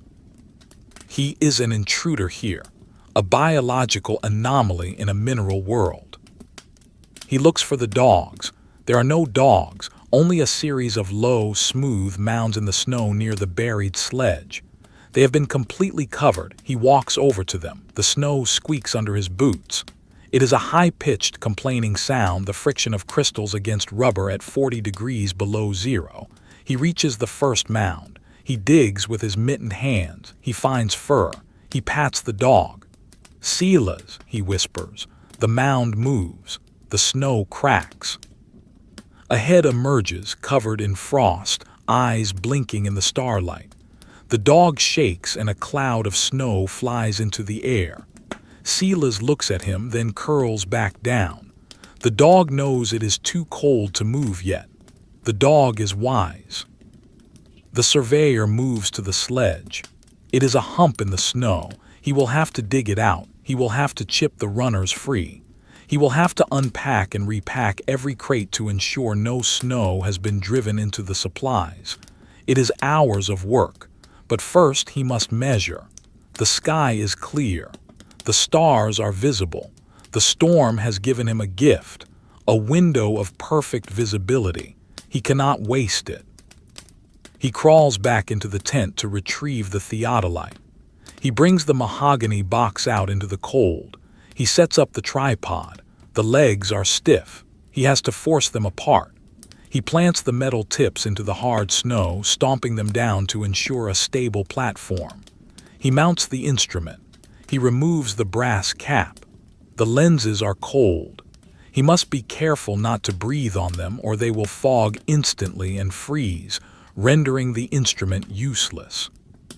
He moves with a calculated slowness, holding his breath as he leans in.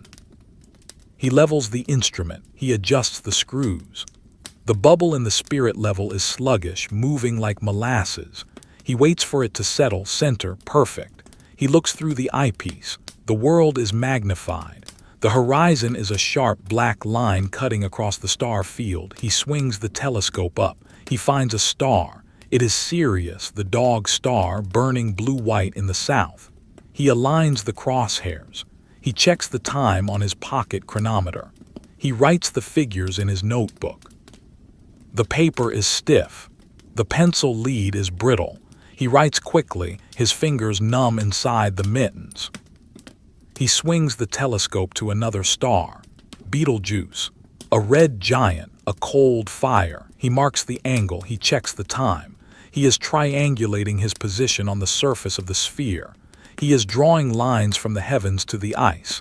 He feels a profound sense of connection. The math holds. The geometry is true. Even here at the edge of the world, the laws of the universe apply. He is not lost. He is merely waiting to be found by his own calculations. He finishes the observation. He caps the lens. He puts the instrument back in the box. He carries it back to the tent. His hands are devoid of feeling. He beats them against his thighs. Thud, thud, thud. The pain of the returning circulation is exquisite, a burning agony that makes him grimace. He welcomes the pain. It means the tissue is still alive. He picks up the shovel again. It is time to excavate the camp. He starts with the sledge. He cuts blocks of snow from around the runners. He works methodically, cutting, lifting, throwing.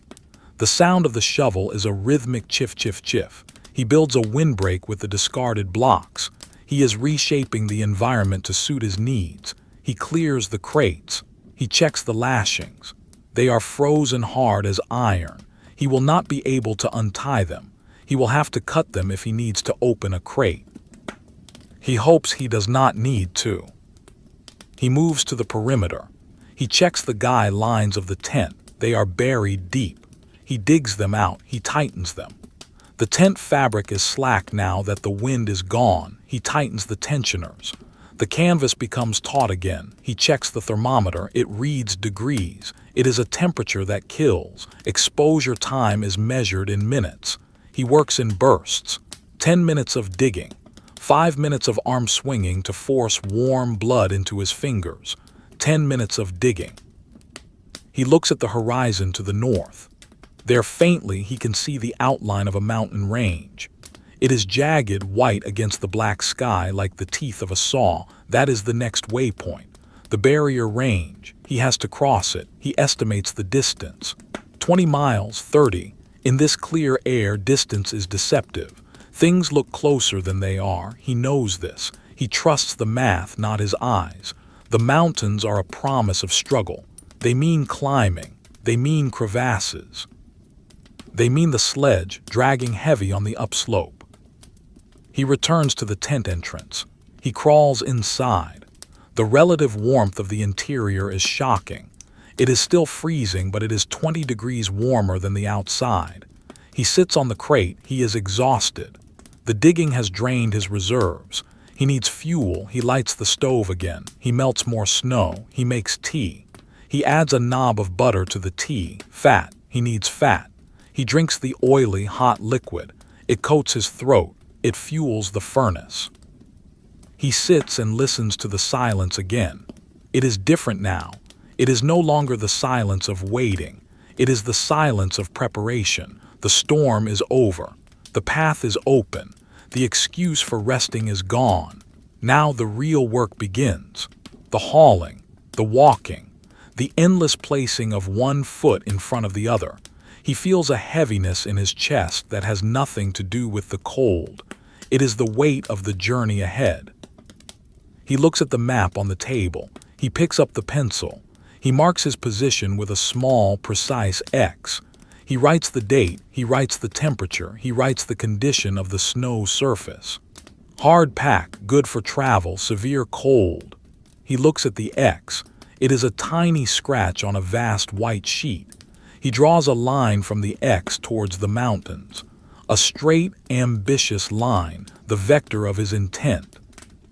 He packs the logbook away. He begins to organize the interior of the tent for departure. He rolls up the spare clothing.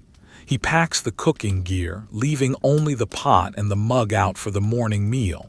He is dismantling his home. He is turning it back into a load. The sense of permanence he had built during the storm evaporates. The tent is no longer a house. It is just equipment. He goes outside one last time before the sleep of the short night.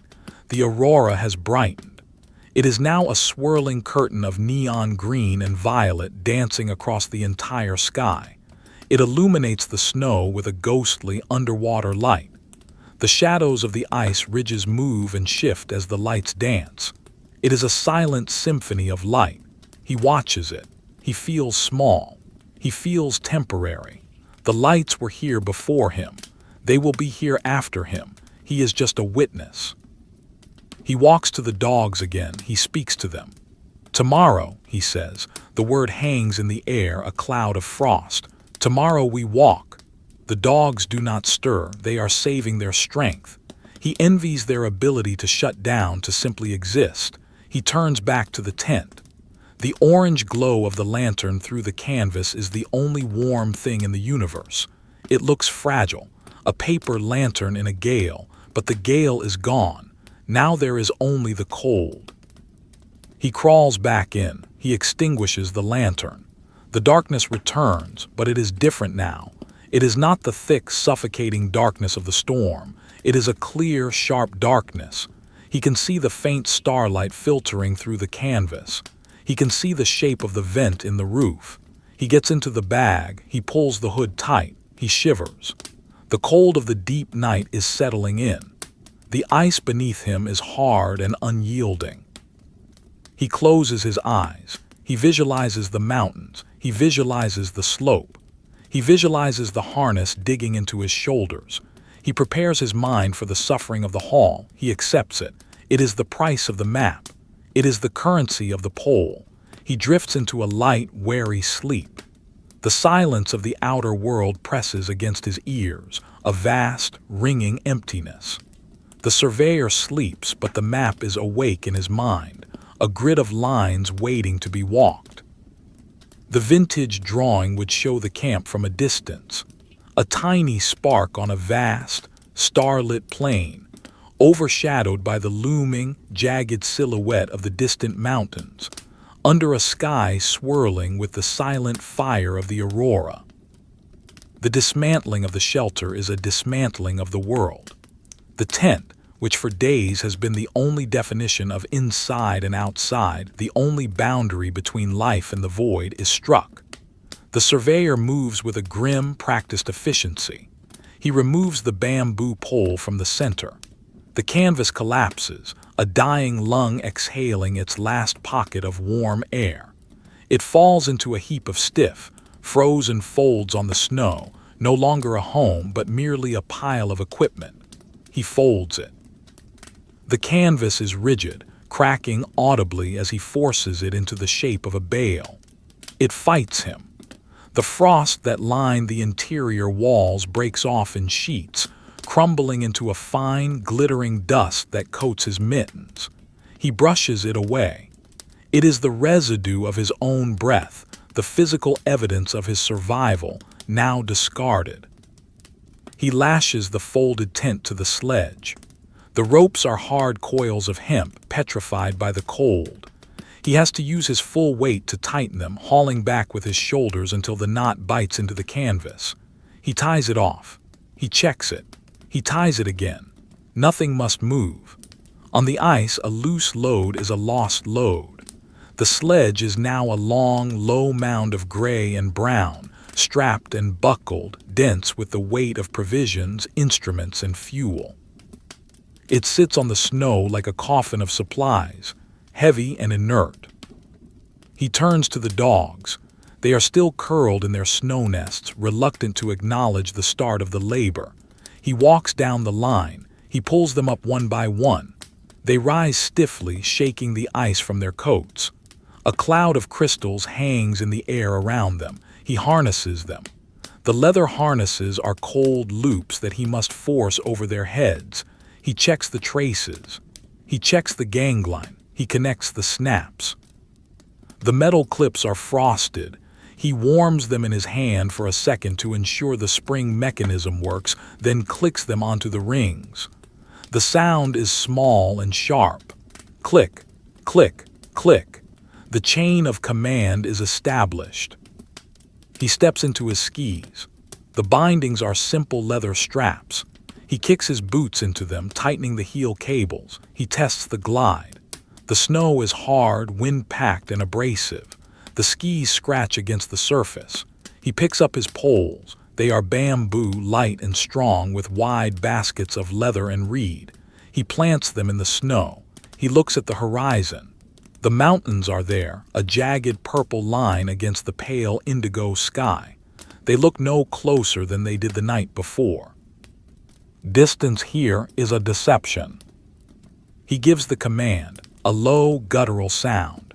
The dogs lean into the harnesses. The traces go taut. The sledge does not move. The runners have frozen to the ice during the loading. This is the moment of maximum friction. The surveyor moves to the rear of the sledge. He braces his shoulder against the load. He pushes. Heave, he whispers. The dogs pull. He pushes. The static friction breaks with a loud crack and the sledge lurches forward. The runners hiss. The weight is mobile. The march begins. It is not a run. It is not a dash. It is a slow, rhythmic plodding. The pace is dictated by the surface and the load. Step, slide, plant, pull, step, slide, plant, pull. The rhythm establishes itself within the first 100 yards. It is a hypnotic cadence that bypasses the conscious mind. The surveyor falls into the trance of the haul. He watches the tips of his skis.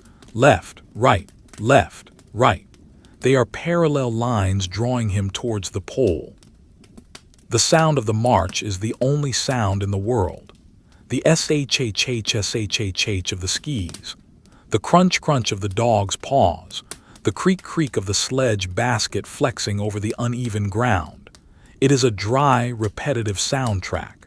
There is no moisture to soften the noise. Every sound is brittle. The wind is light today, a mere breath from the southeast, but the movement of their own passage creates a breeze that nips at the face.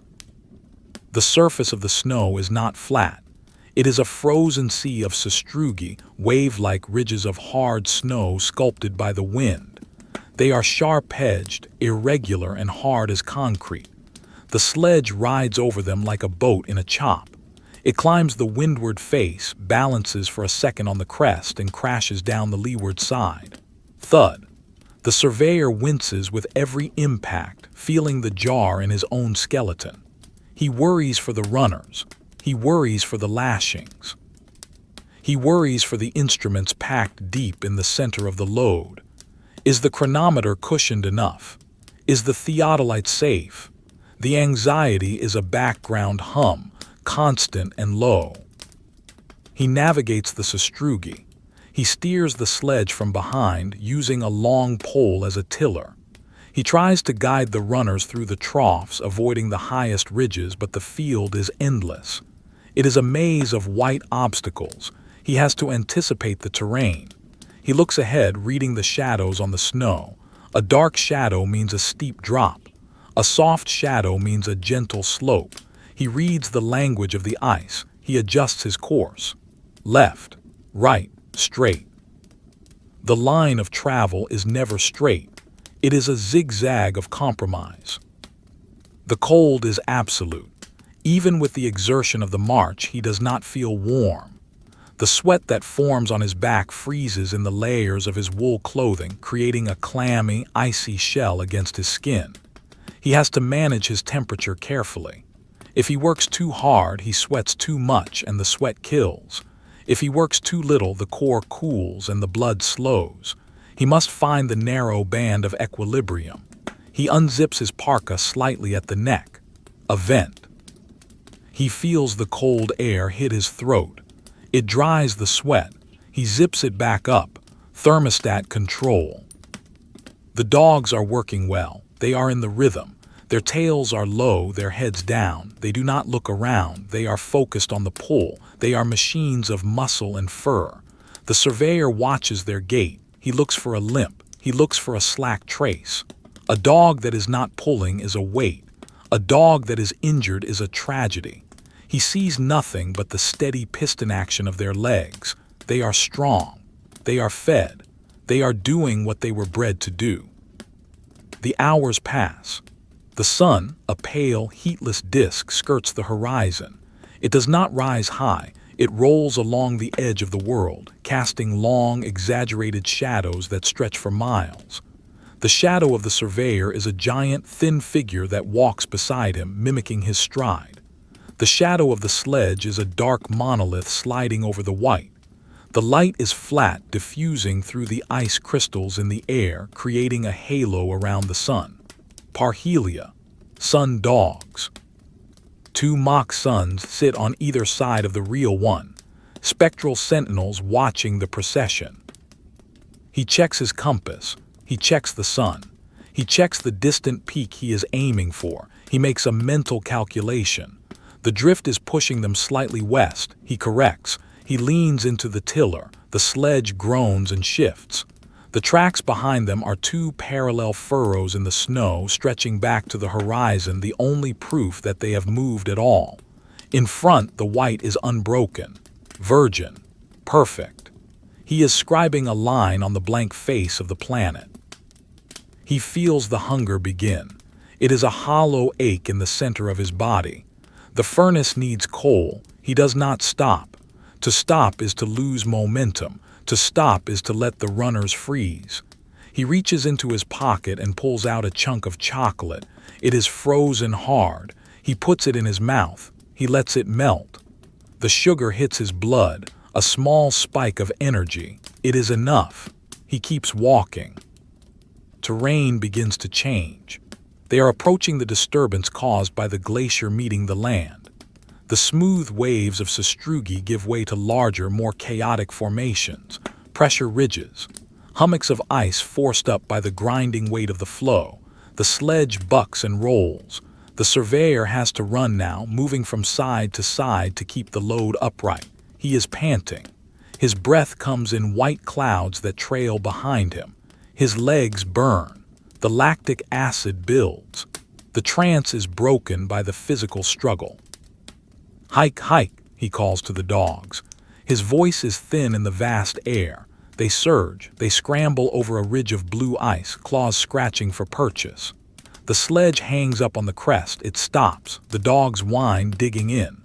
The surveyor puts his shoulder to the rear. He pushes. He grunts. The wood groans. The sledge teeters, then slides forward, slamming down onto the other side.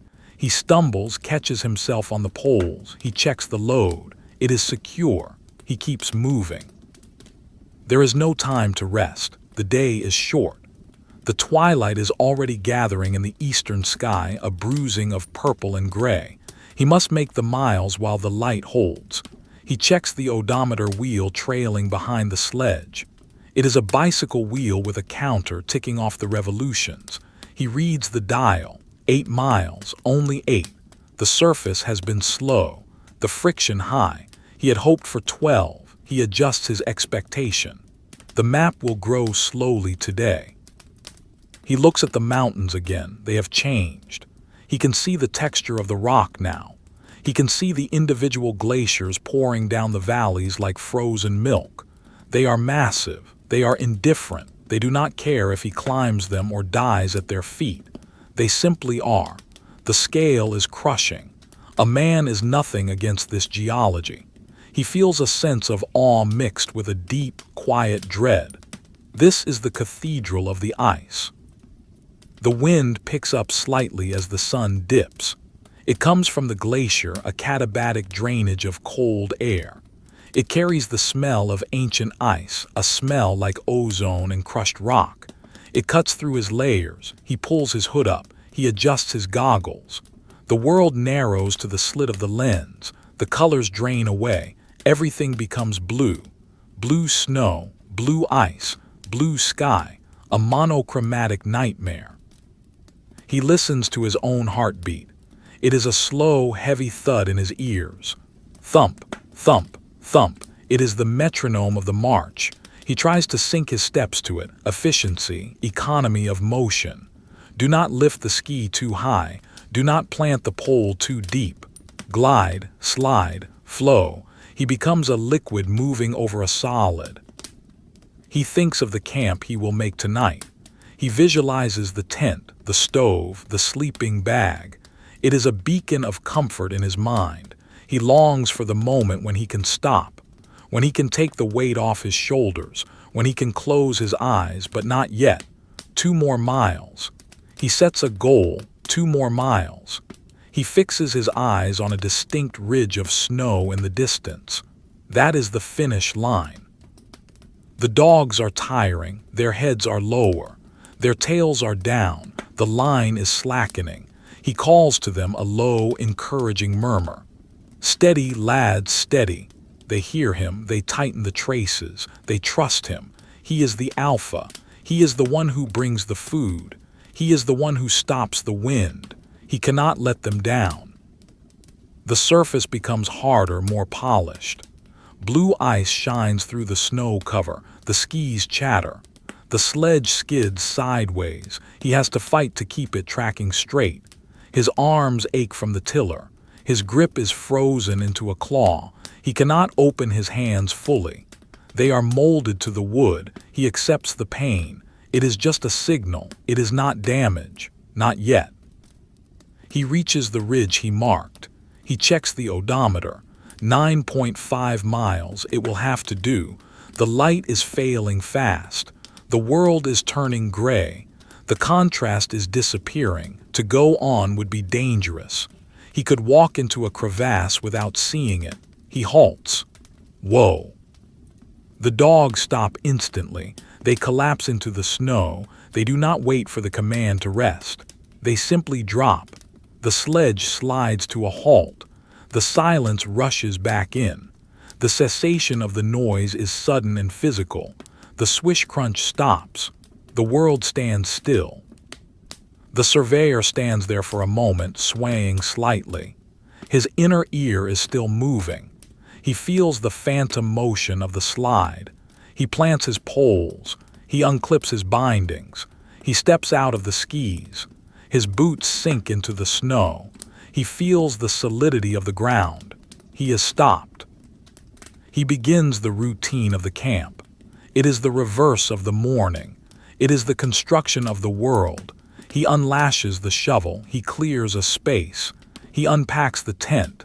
He lays out the floor cloth. He threads the poles. He erects the canvas. It snaps in the breeze, then fills with air. A shape, a space, a home. He anchors the tent. He piles snow on the valance. He ensures it is bomb-proof. The wind could return at any moment. He unharnesses the dogs. He feeds them first, always the dogs first. He throws the blocks of pemmican. They eat ravenously, the sound of jaws on frozen meat the only noise. He watches them. They finish and curl up immediately. They are refueling. He unloads the essential crates. The stove, the food, the sleeping bag. He drags them inside. He crawls in after them. He laces the door. The world is shut out. The blue twilight is replaced by the gloom of the interior. He strikes a match. He lights the lantern. The yellow glow returns. The shadows return. He is back in the capsule. He sits on the crate. He does not take off his parka yet. He just sits. He breathes. He feels the fatigue washing over him like a tide. It is a heavy, sweet sensation. He has spent the energy. He has paid the toll. He has moved the dot on the map. He looks at his hands. They are trembling slightly.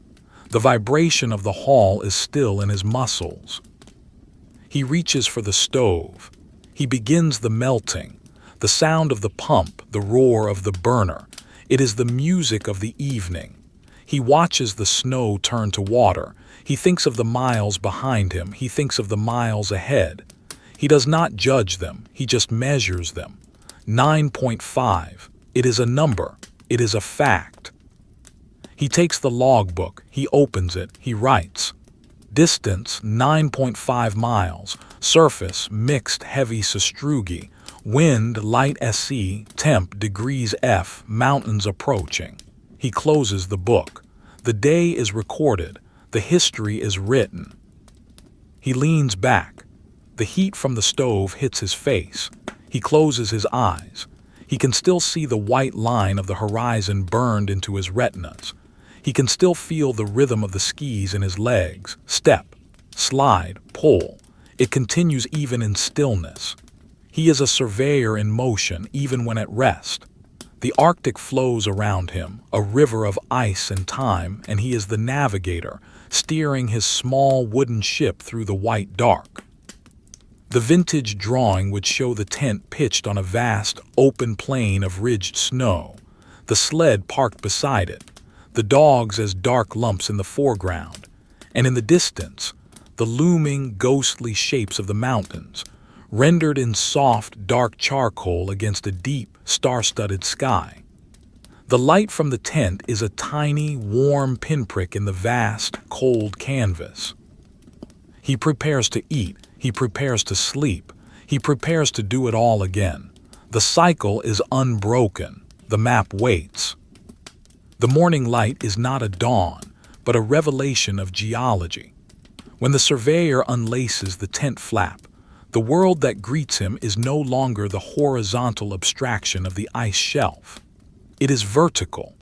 It is a wall of white and gray that rises up to block the southern sky, a barrier of frozen stone that seems to inhale the silence of the plain and exhale a cold, thin wind.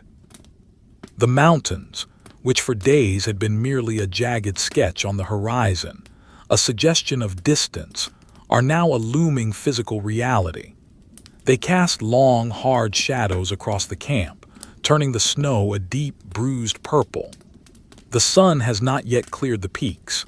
It is trapped behind the range, crowning the summits with a blinding halo of fractured light while leaving the valley floor in a deep, sub-zero twilight. He crawls out of the tent. The air is thinner here.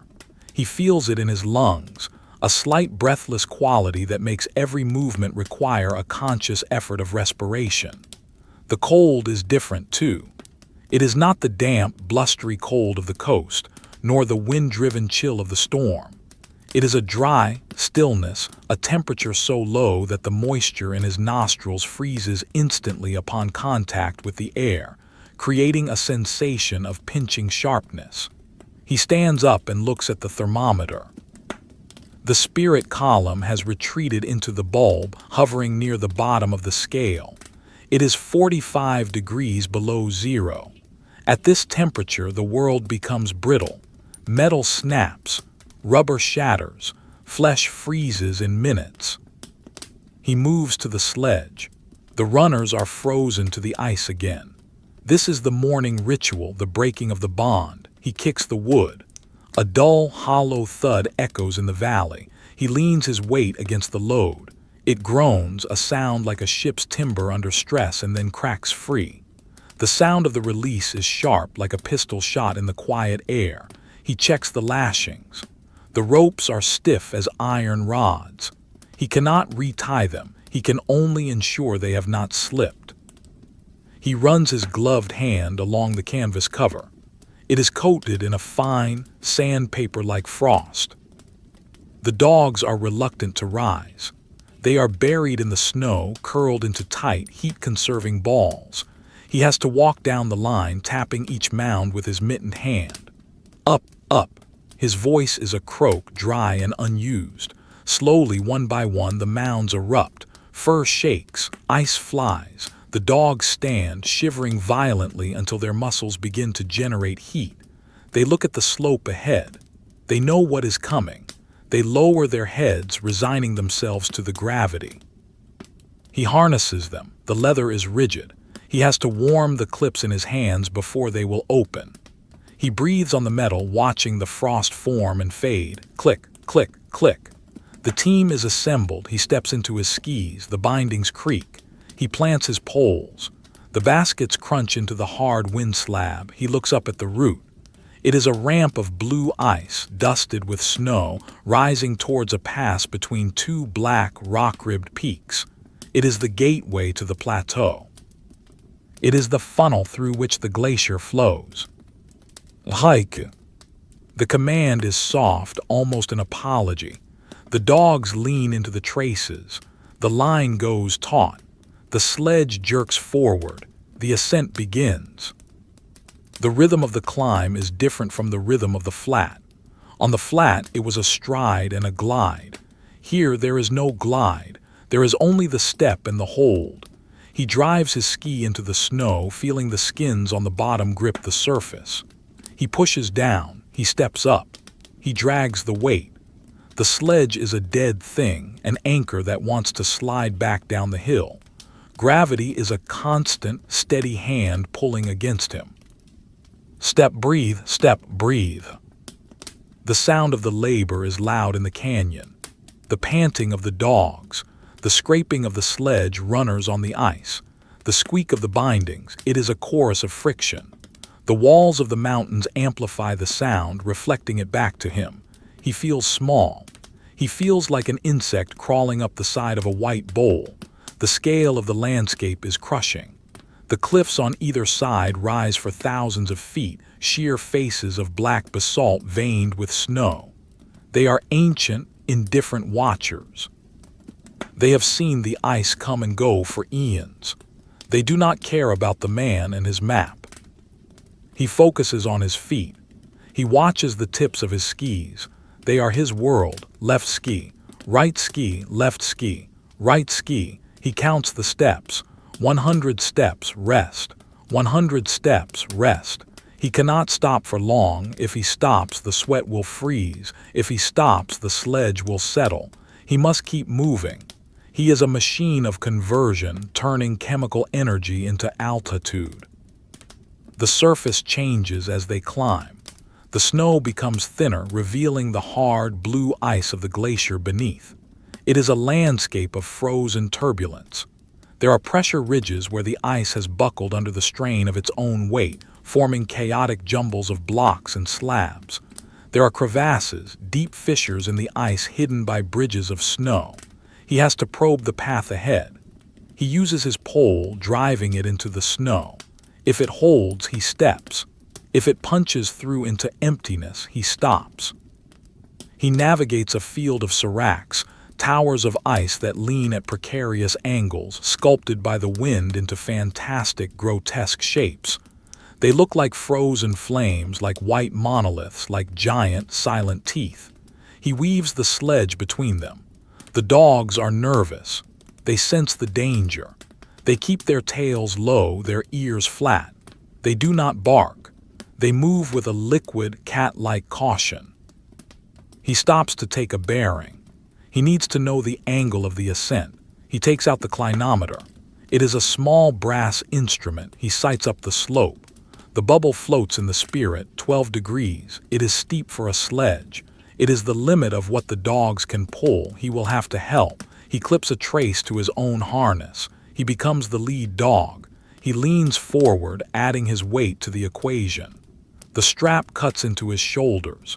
He feels the strain in his thighs and his back. He grunts with the effort. Heave, step, heave, step. The sun finally clears the peaks.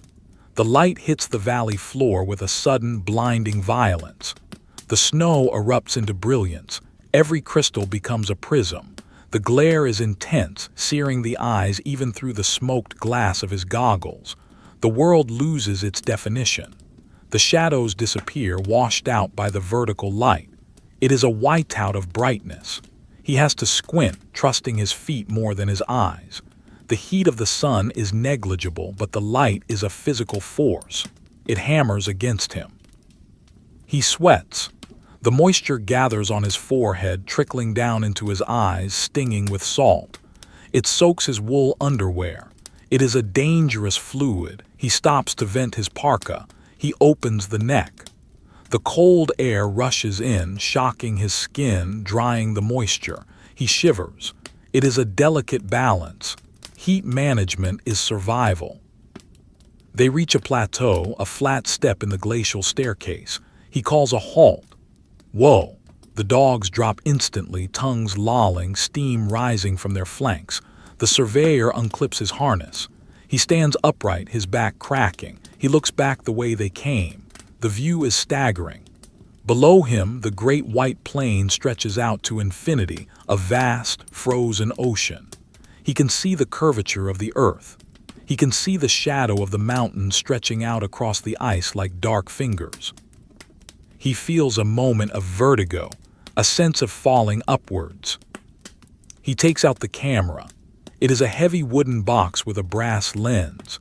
He sets up the tripod. He wants to capture this. The geometry of the ice. The river of white flowing between the black cliffs. He ducks under the black cloth. The image on the ground glass is inverted. The world is upside down. The sky is at the bottom, the ice at the top. It looks abstract, a study in form and tone. He adjusts the focus.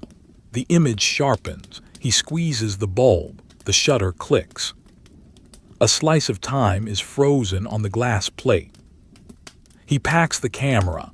He eats a biscuit. It is dry and tasteless. He eats a piece of chocolate. He drinks from his water flask, which he keeps inside his parka to prevent it from freezing. The water is lukewarm, tasting of metal. It is precious. He rations it. 2 swallows, no more. They continue. The slope steepens again. The snow is harder here, wind polished to a mirror finish. The dogs slip, their claws scrabbling for purchase. The sledge slews sideways, threatening to drag them all into a crevasse. The surveyor has to fight the tiller, using all his strength to keep the load tracking straight. His arms burn. His grip is failing. He curses softly, a stream of monotone expletives that vanish into the wind. The wind is picking up. It is a downdraft falling from the high plateau. It is colder than the air in the valley. It carries ice crystals that scour his face. He pulls his hood tighter. He turns his face away from the blast. He walks crabwise, presenting his shoulder to the wind. It is a constant battle. The wind wants to push him down. He wants to go up. It is a contest of wills. They approach a disturbance in the ice. A chaotic zone of shattered blocks and deep fissures, an icefall. The glacier is pouring over a drop in the bedrock, breaking apart as it falls. It is a labyrinth of ruin. He has to find a way through. He leaves the dogs and walks ahead, probing with his pole. He climbs a ridge of ice. He looks down. A blue chasm opens at his feet, bottomless and dark. The walls of the crevasse are smooth, vertical, beautiful, a tomb of ice. He backs away slowly. He finds a route. A narrow bridge of snow spanning a fissure. It looks fragile. He tests it. He stamps on it. It holds. It is firm. He goes back to the sledge. He leads the dogs across one by one. He holds the lead dog's collar. Easy, easy. The dog steps gingerly. The sledge follows. The runners bridge the gap. For a second the weight is suspended over the void. The wood creaks. Then it is across. He exhales. A cloud of steam. They navigate the icefall for hours. It is slow, torturous work. Up a ridge, down a gully, around a block. Backtrack, try again. It is a puzzle of ice. The map in his head is useless here. The terrain is too micro, too complex. He has to read the immediate geography. He has to be present in every step. The light begins to change. The sun dips behind the western peaks. The valley plunges back into shadow. The temperature drops instantly, 10 degrees in 10 minutes. The cold clamps down like a vice. The sweat on his back freezes. The fabric of his parka stiffens. The dogs whine. They know the day is done. He looks for a campsite. It is not easy. The ground is uneven, broken, dangerous. He needs a flat patch of snow, free from crevasses, protected from the wind. He scans the glacier. There, in the lee of a large nunatak, a black rock island protruding from the ice, he sees a drift. It looks deep. It looks stable. He steers the team towards it. They reach the rock. It radiates a faint, stored heat from the day's sun, creating a small microclimate. The snow around it is softer. He halts the team. Stop. The silence returns. The wind whistles through the rocks above, a high, lonely sound, but down here in the shadow it is quiet. He begins the camp routine. It is harder now. He is exhausted. His hands are clumsy. He fumbles with the shovel. He digs a platform for the tent. He wants it level. He wants it perfect. He pitches the tent. The poles snap into place. The canvas rises, a gray pyramid in the blue dusk. He anchors it with heavy blocks of snow. He piles snow on the skirt. He makes it part of the glacier. He unharnesses the dogs. He feeds them. They eat and collapse. He unloads the sledge. He crawls inside the tent. The shelter is a relief that brings tears to his eyes. The wind is gone. The glare is gone. He is back in the box. He lights the stove. The roar is the only sound he wants to hear. He melts the snow. He makes the tea. He drinks. The heat spreads through his chest. He feels his toes again. He feels his fingers. They throb with a dull, aching pulse. He sits on the crate and looks at the logbook. He is too tired to write much. He picks up the pencil. It feels like a log in his hand. He writes, "Ascended 1,500 feet. Icefall navigated. Surface hard and broken. Dogs tired. Man tired. The mountains are a wall." He closes the book. He leans back against the tent pole. He listens to the glacier. It is louder here.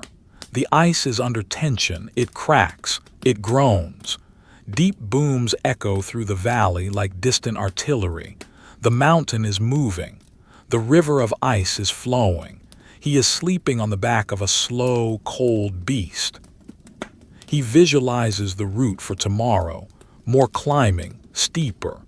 The pass is still above them, a notch in the skyline. He has to get there. He has to stand on the high ground.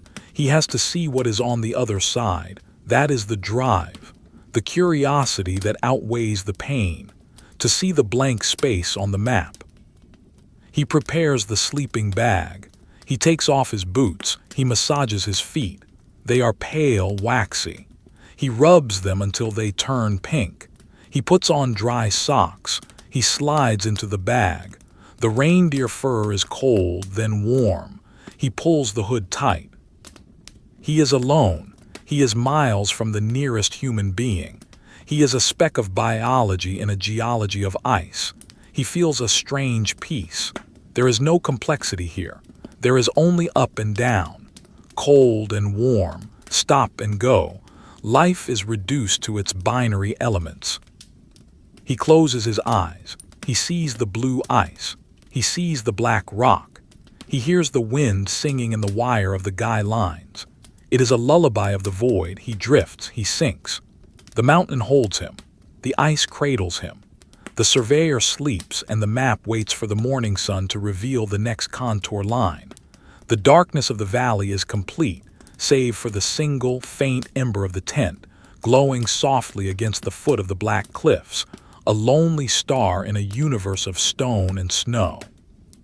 The air at this altitude is thin, a rarefied gas that offers little sustenance to the lungs.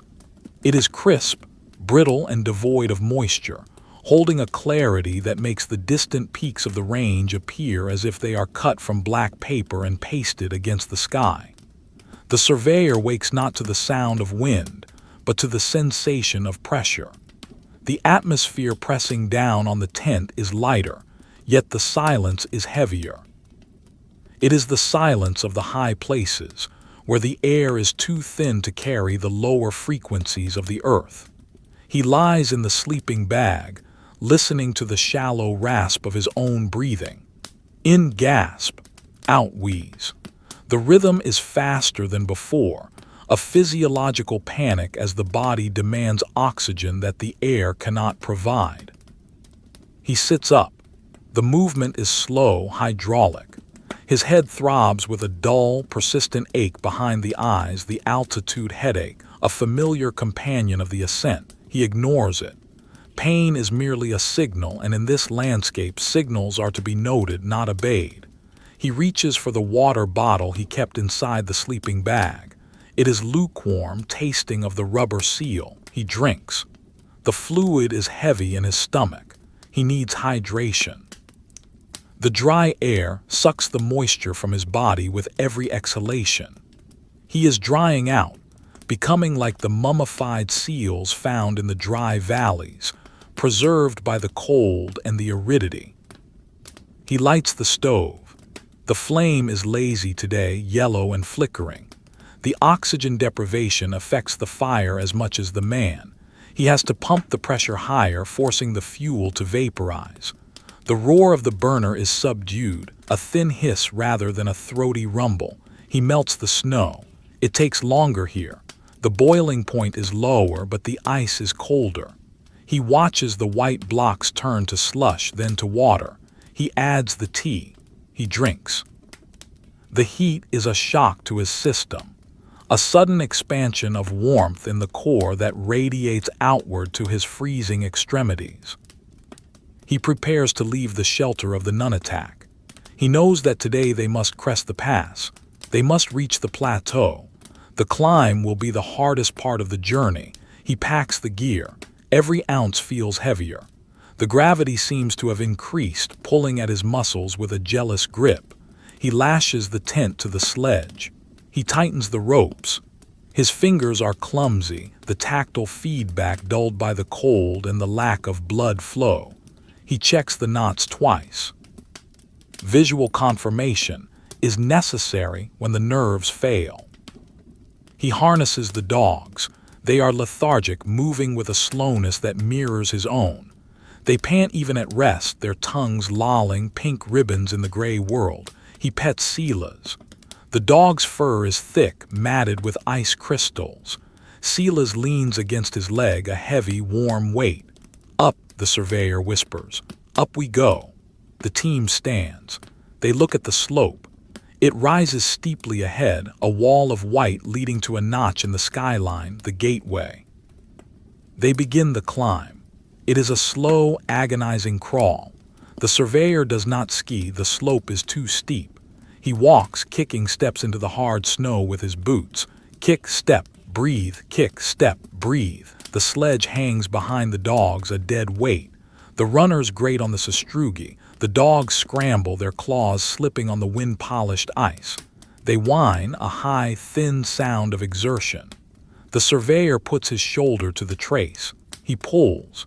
He becomes part of the machine. They move in 10-minute intervals. 10 minutes of climbing, 2 minutes of rest. The horizon drops away behind them. The nunatak where they slept becomes a small black dot.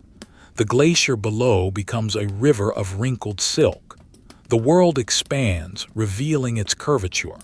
The sky deepens from blue to a dark, bruised violet.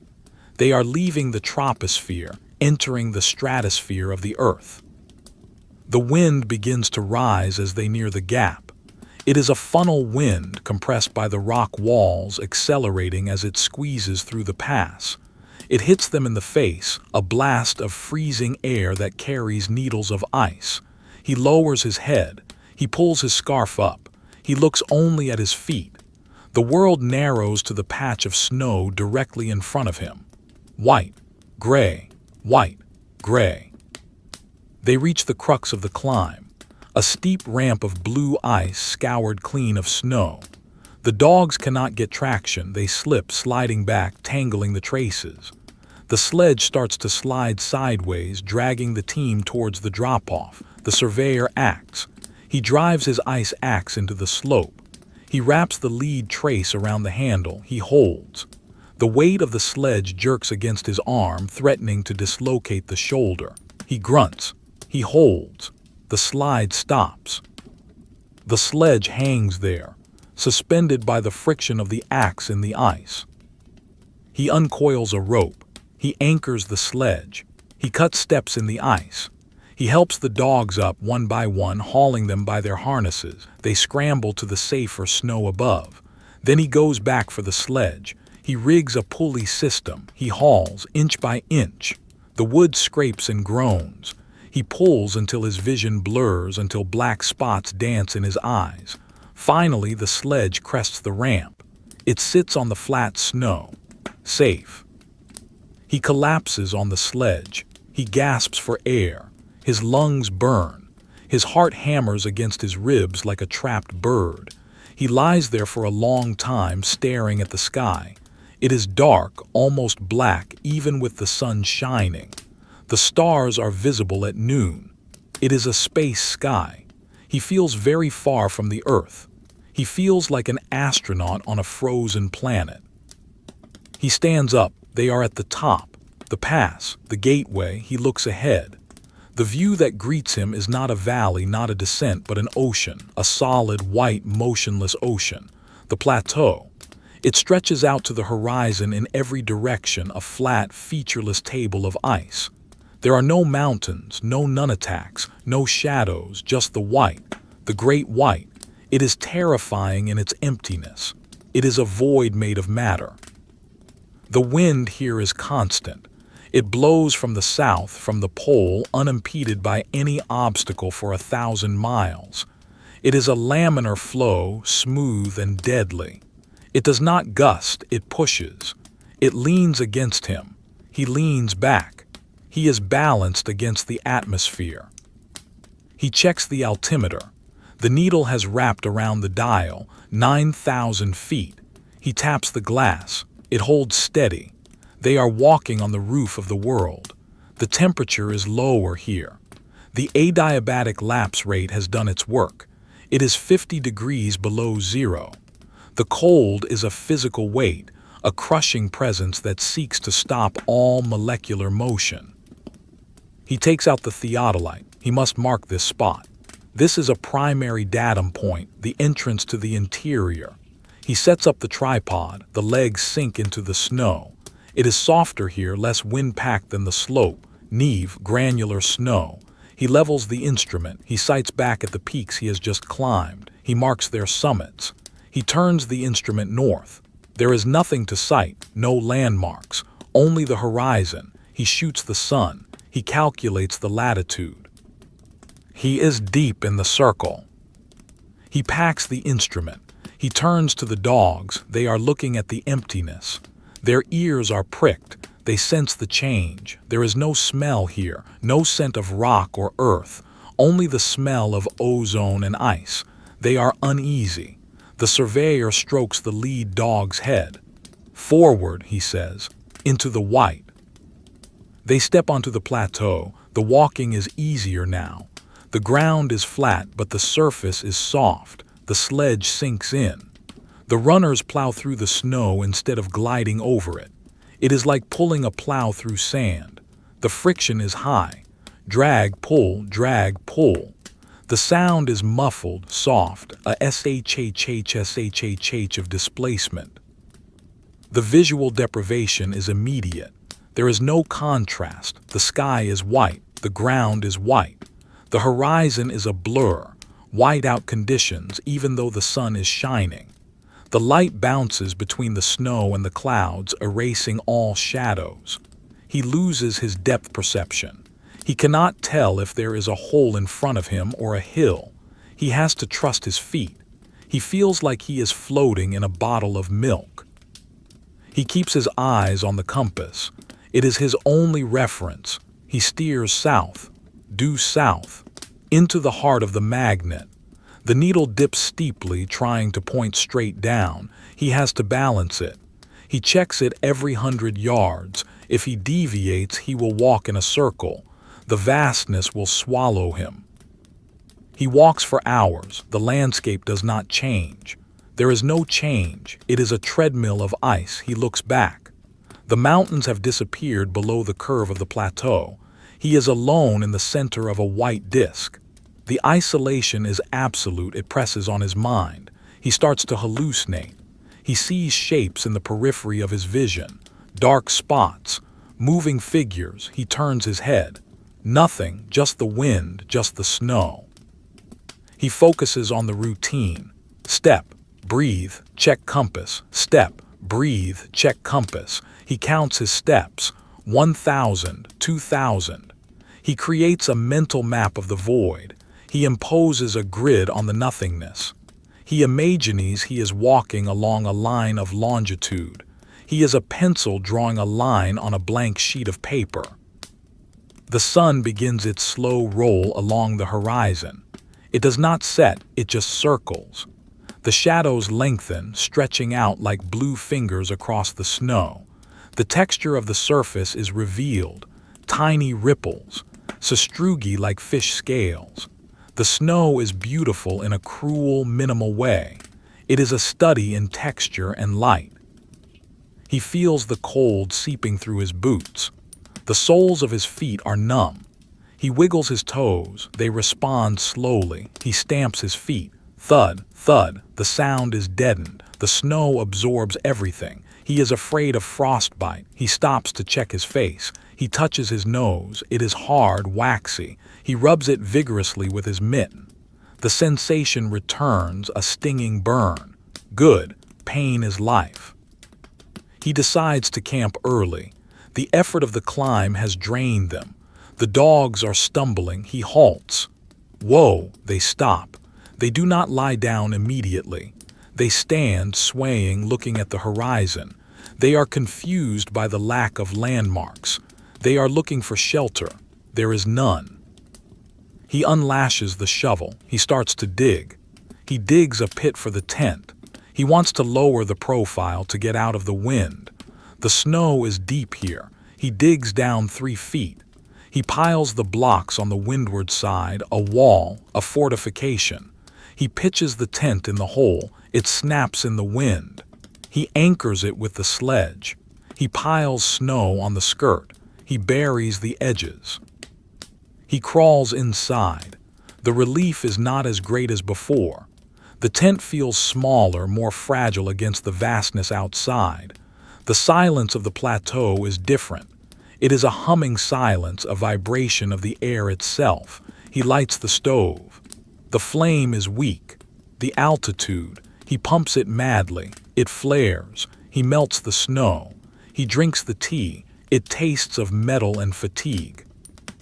He sits on the crate. He takes out the logbook. He writes. Reached the plateau. Altitude 9,200 feet. Temperature minus 52 degrees F. Wind steady south. No landmarks. The emptiness is profound. He looks at the words. They seem inadequate. They cannot capture the scale of the void. He closes the book. He looks at the map. He draws a line. It extends from the pass into the white space. It stops in the middle of nowhere, a hanging line, an unfinished sentence. He wonders how far he can go, how far until the line breaks, how far until the fuel runs out. The math is cold. The math does not care. He prepares for sleep. He takes off his outer gear. He keeps his inner layers on. He puts on fresh socks. He puts the damp ones on his chest to dry. He slides into the bag. It is cold. It takes a long time to warm up. He shivers. Violent, racking shudders. He curls into a ball. He pulls the hood tight. He listens to the wind. It flows over the pit, over the tent. It sounds like a river of air. He imagines he is underwater. He is a diver in a bathyscaphe descending into the abyss. The pressure is immense. The darkness is absolute. He thinks of the world below, the green world, the world of trees and rain. It seems like a dream, a memory of a past life. This is the reality now, the white, the cold, the wind. He accepts it. He has no choice. He is here. He is the surveyor. He must measure the void. He drifts into sleep. It is a thin, restless sleep. He dreams of falling into white, falling forever. He wakes with a start, gasping for air. The altitude. He calms himself. Breathe, breathe. He settles back. He listens to the chronometer. Tick, tick, tick. It is the only anchor. Time still exists, even here. Outside, the sun dips to its lowest point. The twilight turns the snow a deep, iridescent blue. The wind sculpts the drifts, erasing the tracks of the sledge, smoothing the disturbance. By morning, the camp will be gone, buried, invisible. The plateau heals itself. It resists the mark of the man. It remains perfect. It remains waiting. The vintage drawing would show the tent sunk deep into the snow, barely visible above the surface, a tiny geometric shape in a vast, endless plain of white. The sky above is a dome of dark, starless indigo, and the wind is represented by long, sweeping lines of charcoal that scour the surface of the ice. The isolation is total. The viewer feels the cold radiating from the page, the emptiness pressing against the eyes. The surveyor sleeps. The dogs sleep buried in the snow. The sledge waits. The map waits. The pole waits. The silence reigns. The wind on the high plateau does not blow, it flows. It is a river of air, heavy with the weight of the pole sliding effortlessly over the curvature of the ice cap. It meets no resistance here, no trees, no rocks, no ridges, and so it makes no sound of struggle. It simply passes, a relentless laminar stream that presses against the surveyor with a constant, unseen hand. He leans into it, his body angled forward at 15 degrees, a solitary figure defying the physics of the atmosphere. The silence is absolute, yet the pressure on his eardrums is immense, a ringing vacuum that mimics the sound of a distant, high-pitched scream. He moves through a world that has been stripped of all features. The horizon has been erased. The sky is a pale, milky white that merges seamlessly with the ground. There is no line where the earth ends and the heavens begin. He is walking inside a pearl. He is walking inside a cloud. The light is diffused, bouncing endlessly between the ice crystals in the air and the snow on the ground, creating a shadowless illumination that destroys depth perception. He lifts a foot, and he does not know if he will step down 3 inches or 3 feet. He has to trust the ground to be there. He is navigating by faith alone. The cold here is a geological fact. It is not a weather event, it is the state of the planet. The thermometer on the sledge reads -60 degrees. At this temperature, the air itself seems to freeze. The moisture in his breath turns to ice instantly, crackling as it leaves his lips. A mask of ice has formed over the lower half of his face, a beard of white frost that welds his scarf to his skin. He does not try to break it. It is insulation. It is a shield. Beneath the mask, his breath is shallow and rapid, struggling to extract oxygen from the thin, dry ether. He checks the compass. It is a ritual performed every 100 paces. The needle is sluggish, dipping heavily towards the Earth's core. He has to shake the instrument gently to free the pivot. The North Point swings wildly, confused by the proximity to the magnetic pole. He is walking towards a point that is moving. He is chasing a ghost. He adjusts his course, correcting for the drift of his own mind. He picks a cloud formation that looks slightly darker than the rest, a bruise in the whiteness, and walks towards it. It is his only landmark. The dogs are silent shadows in the mist. They do not pant, they do not look around, they simply pull. Their heads are low, their noses almost touching the snow. They are in the trance of the haul. They have become machines of fur and muscle, converting frozen meat into forward motion. The surveyor watches the rhythm of their legs. Left, right, left, right. It is the only clock he has. The chronometer in his pocket ticks, but time here has no meaning. There is no day. There is no night. There is only the gray duration of the march. He feels the sledge dragging behind him. The friction of the runners on the dry snow is high. It feels like pulling a load through sand. The snow here is not slippery, it is abrasive. It squeaks under the skis with a sound like styrofoam rubbing against glass. Squeak, squeak, squeak. It is a high, irritating sound that drills into his skull. He focuses on it. He uses it to anchor himself in reality. As long as there is friction, he is moving. As long as he is moving, he is alive. He thinks of the map in the case. It is a blank sheet of paper with a single line drawn down the center. The line ends in a question mark. He realizes now that he will never reach the end of the paper. The plateau is infinite. It expands as he walks. For every mile he gains, the horizon retreats a mile. He is walking on a treadmill of ice. The realization brings no despair, only a cold, logical acceptance. The destination is not the point. The measurement is the point. The act of placing one foot in front of the other is the only truth. He stops to rest. Whoa! The word is swallowed instantly by the white. The dogs stop. They do not lie down. The snow is too cold. They stand, lifting one paw at a time to keep the blood circulating. The surveyor leans on his poles. He is dizzy. The world spins slowly around him. He closes his eyes to stop the vertigo, but the spinning continues behind his eyelids.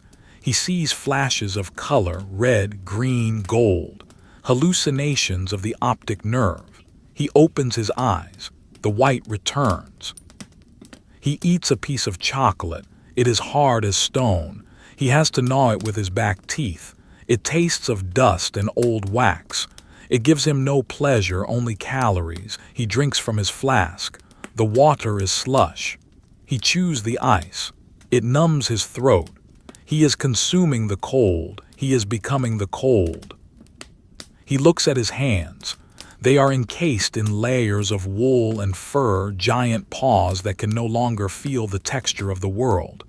He tries to wiggle his fingers. He feels a distant, dull movement. They are there. They are tools. He checks the lashings on the sledge. They are tight. Everything is tight. The world is clenched. He resumes the march. The wind shifts slightly, coming from the southeast. It brings a fine drift of ice crystals that flow over the surface like smoke. The drift rises to his knees. He is wading through a river of diamond dust. The crystals hiss against his windproof trousers. Hiss. Hiss. The sound of erosion. He imagines himself being worn away, layer by layer, until he is just a skeleton of wind-polished bone standing on the ice. The hours pass in a blur of gray. The sun makes its low circle around the sky, a pale disk that offers no heat. The shadows lengthen, then shorten, then lengthen again. The day is a single, continuous twilight. He loses track of the time. Is it morning? Is it evening? It does not matter.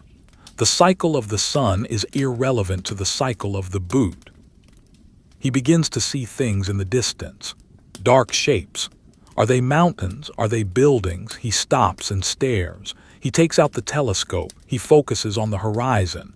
The shapes resolve into nothing, just shadows of clouds, just imperfections in the lens. Or perhaps they are memories of a world he once knew projected onto the screen of the white. He sees a house. He sees a tree. He sees a fire. He blinks and they are gone. Only the ice remains. He feels a strange detachment from his body. His legs move automatically, pistons driven by a remote engine.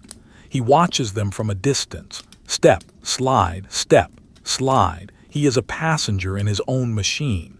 His mind floats above the snow, observing the small, dark figure crawling across the vastness. He wonders where the figure is going. He wonders why it persists. The answer is simple. It is a surveyor. It surveys. That is its function. The surface of the snow changes. It becomes rippled, hard ridges of sastrugi that run perpendicular to his path. The sledge bumps and jars over them. Thud, thud. The vibration travels up his arms into his neck. It is a physical assault. He has to fight the tiller to keep the sledge from capsizing. He is wrestling with the earth. The earth is strong. He is weak, but he has leverage. He has will. He reaches a zone of disturbance. The ice is cracked here, fine hairline fractures that run for miles. They are the stress lines of the continent. He steps over them carefully. He looks down into the cracks. They are blue, a deep electric blue that glows from within. It is the color of time. The air inside the cracks is thousands of years old. He breathes it in. It tastes of ozone. He decides to make his final camp. The wind is picking up again, the whiteout is thickening. The dogs are stumbling, he halts the team. He unlashes the shovel, he begins to dig. The motion is slow, dreamlike. He lifts a block of snow, he places it, he lifts another. He builds a wall against the nothingness. He pitches the tent. It rises like a gray pyramid in the void, a temple to endurance. He crawls inside. The wind stops. The silence returns. He lights the lantern. The flame is small, a tiny yellow soul in the darkness. He warms his hands over the glass. He looks at the frost on the walls. It is thick, shaggy, growing inward. The tent is closing in on him. The ice wants to reclaim the space. He sits on the crate. He takes out the logbook. He opens it to the last page. The paper is cold. The pencil is heavy. He writes the date. He writes the coordinates. They are meaningless numbers. Latitude 88. Longitude 0. He is nowhere. He is everywhere. He writes. Plateau continues. Surface hard. Wind constant. No end in sight. He closes the book. He places it on the table. It is done. The record is made. He looks at the instruments, the theodolite, the sextant, the chronometer. They are beautiful, precise, useless things. They measure a reality that no longer applies. Here there are no angles. There is only the flat line. He prepares the stove. He melts the last of the snow. He makes the tea. He drinks it slowly, savoring the warmth that spreads through his chest. It is a fleeting comfort. The cold is waiting outside the cup. He eats the last biscuit. He brushes the crumbs from his beard. He listens to the chronometer. Tick, tick, tick. The sound is loud in the tent. It counts the seconds of his life. He wonders how many are left. 1,000,000, 1,000, 1. It does not matter. The count is arbitrary. The ice does not count. The ice simply is. He unlaces his boots. He places them by the stove. He arranges his gear, everything in its place. Order, discipline. He checks the lantern. The oil is low. The flame is dipping. It will burn for another hour, maybe 2. Then the dark will come. He gets into the sleeping bag. The reindeer fur receives him. It is cold, then warm. He pulls the hood tight. He leaves a small opening for his breath. He stares up at the dark vent in the roof. He can see a single star through the fabric. It is unwavering, a cold, distant eye. He closes his eyes. He feels the ice beneath him. It is a solid, turning mass. He feels the rotation of the earth. He feels the spin. He is at the axis. He is the center of the wheel. The world revolves around him. The cities, the oceans, the forests, they are all spinning out there far away in the warm, chaotic world. But here, at the center, it is still. He drifts towards sleep. The cold moves into his limbs. It is not painful anymore. It is a heavy, anesthetic weight. It numbs the fingers. It numbs the toes. It moves up the arms. It moves up the legs. It seeks the core. He welcomes it. It is the embrace of the landscape. He is becoming part of the map. He is becoming a contour line. He dreams of the white. In his dream, he is still walking. He is pulling the sledge. The dogs are pulling. They are walking into the sky. The horizon lifts up to meet them. They walk off the edge of the earth and continue into the stars. The stars are made of ice. The silence is a song. He breathes, in, out. The breath is slow. The rhythm slows, the heart slows. The chronometer ticks on the table, a mechanical heartbeat that will outlast his own. Tick, tick, tick. The lantern flickers. The oil is gone. The flame pulses once, twice, throwing wild shadows against the frost-covered walls. The shadows look like maps. They look like coastlines. They look like the veins in his own hand. Then the flame dies. The darkness is absolute. It is a velvet weight. It fills the tent. It fills the mind. The surveyor does not move. He lies in the dark. He listens to the wind flowing over the ice, smoothing the drifts, erasing the tracks, polishing the world back to perfection. He is a small, warm pocket in a universe of cold. And slowly, gently, the warmth begins to fade. He waits, he listens, he sleeps. The map is white. The journey is a circle. The silence is the final measurement.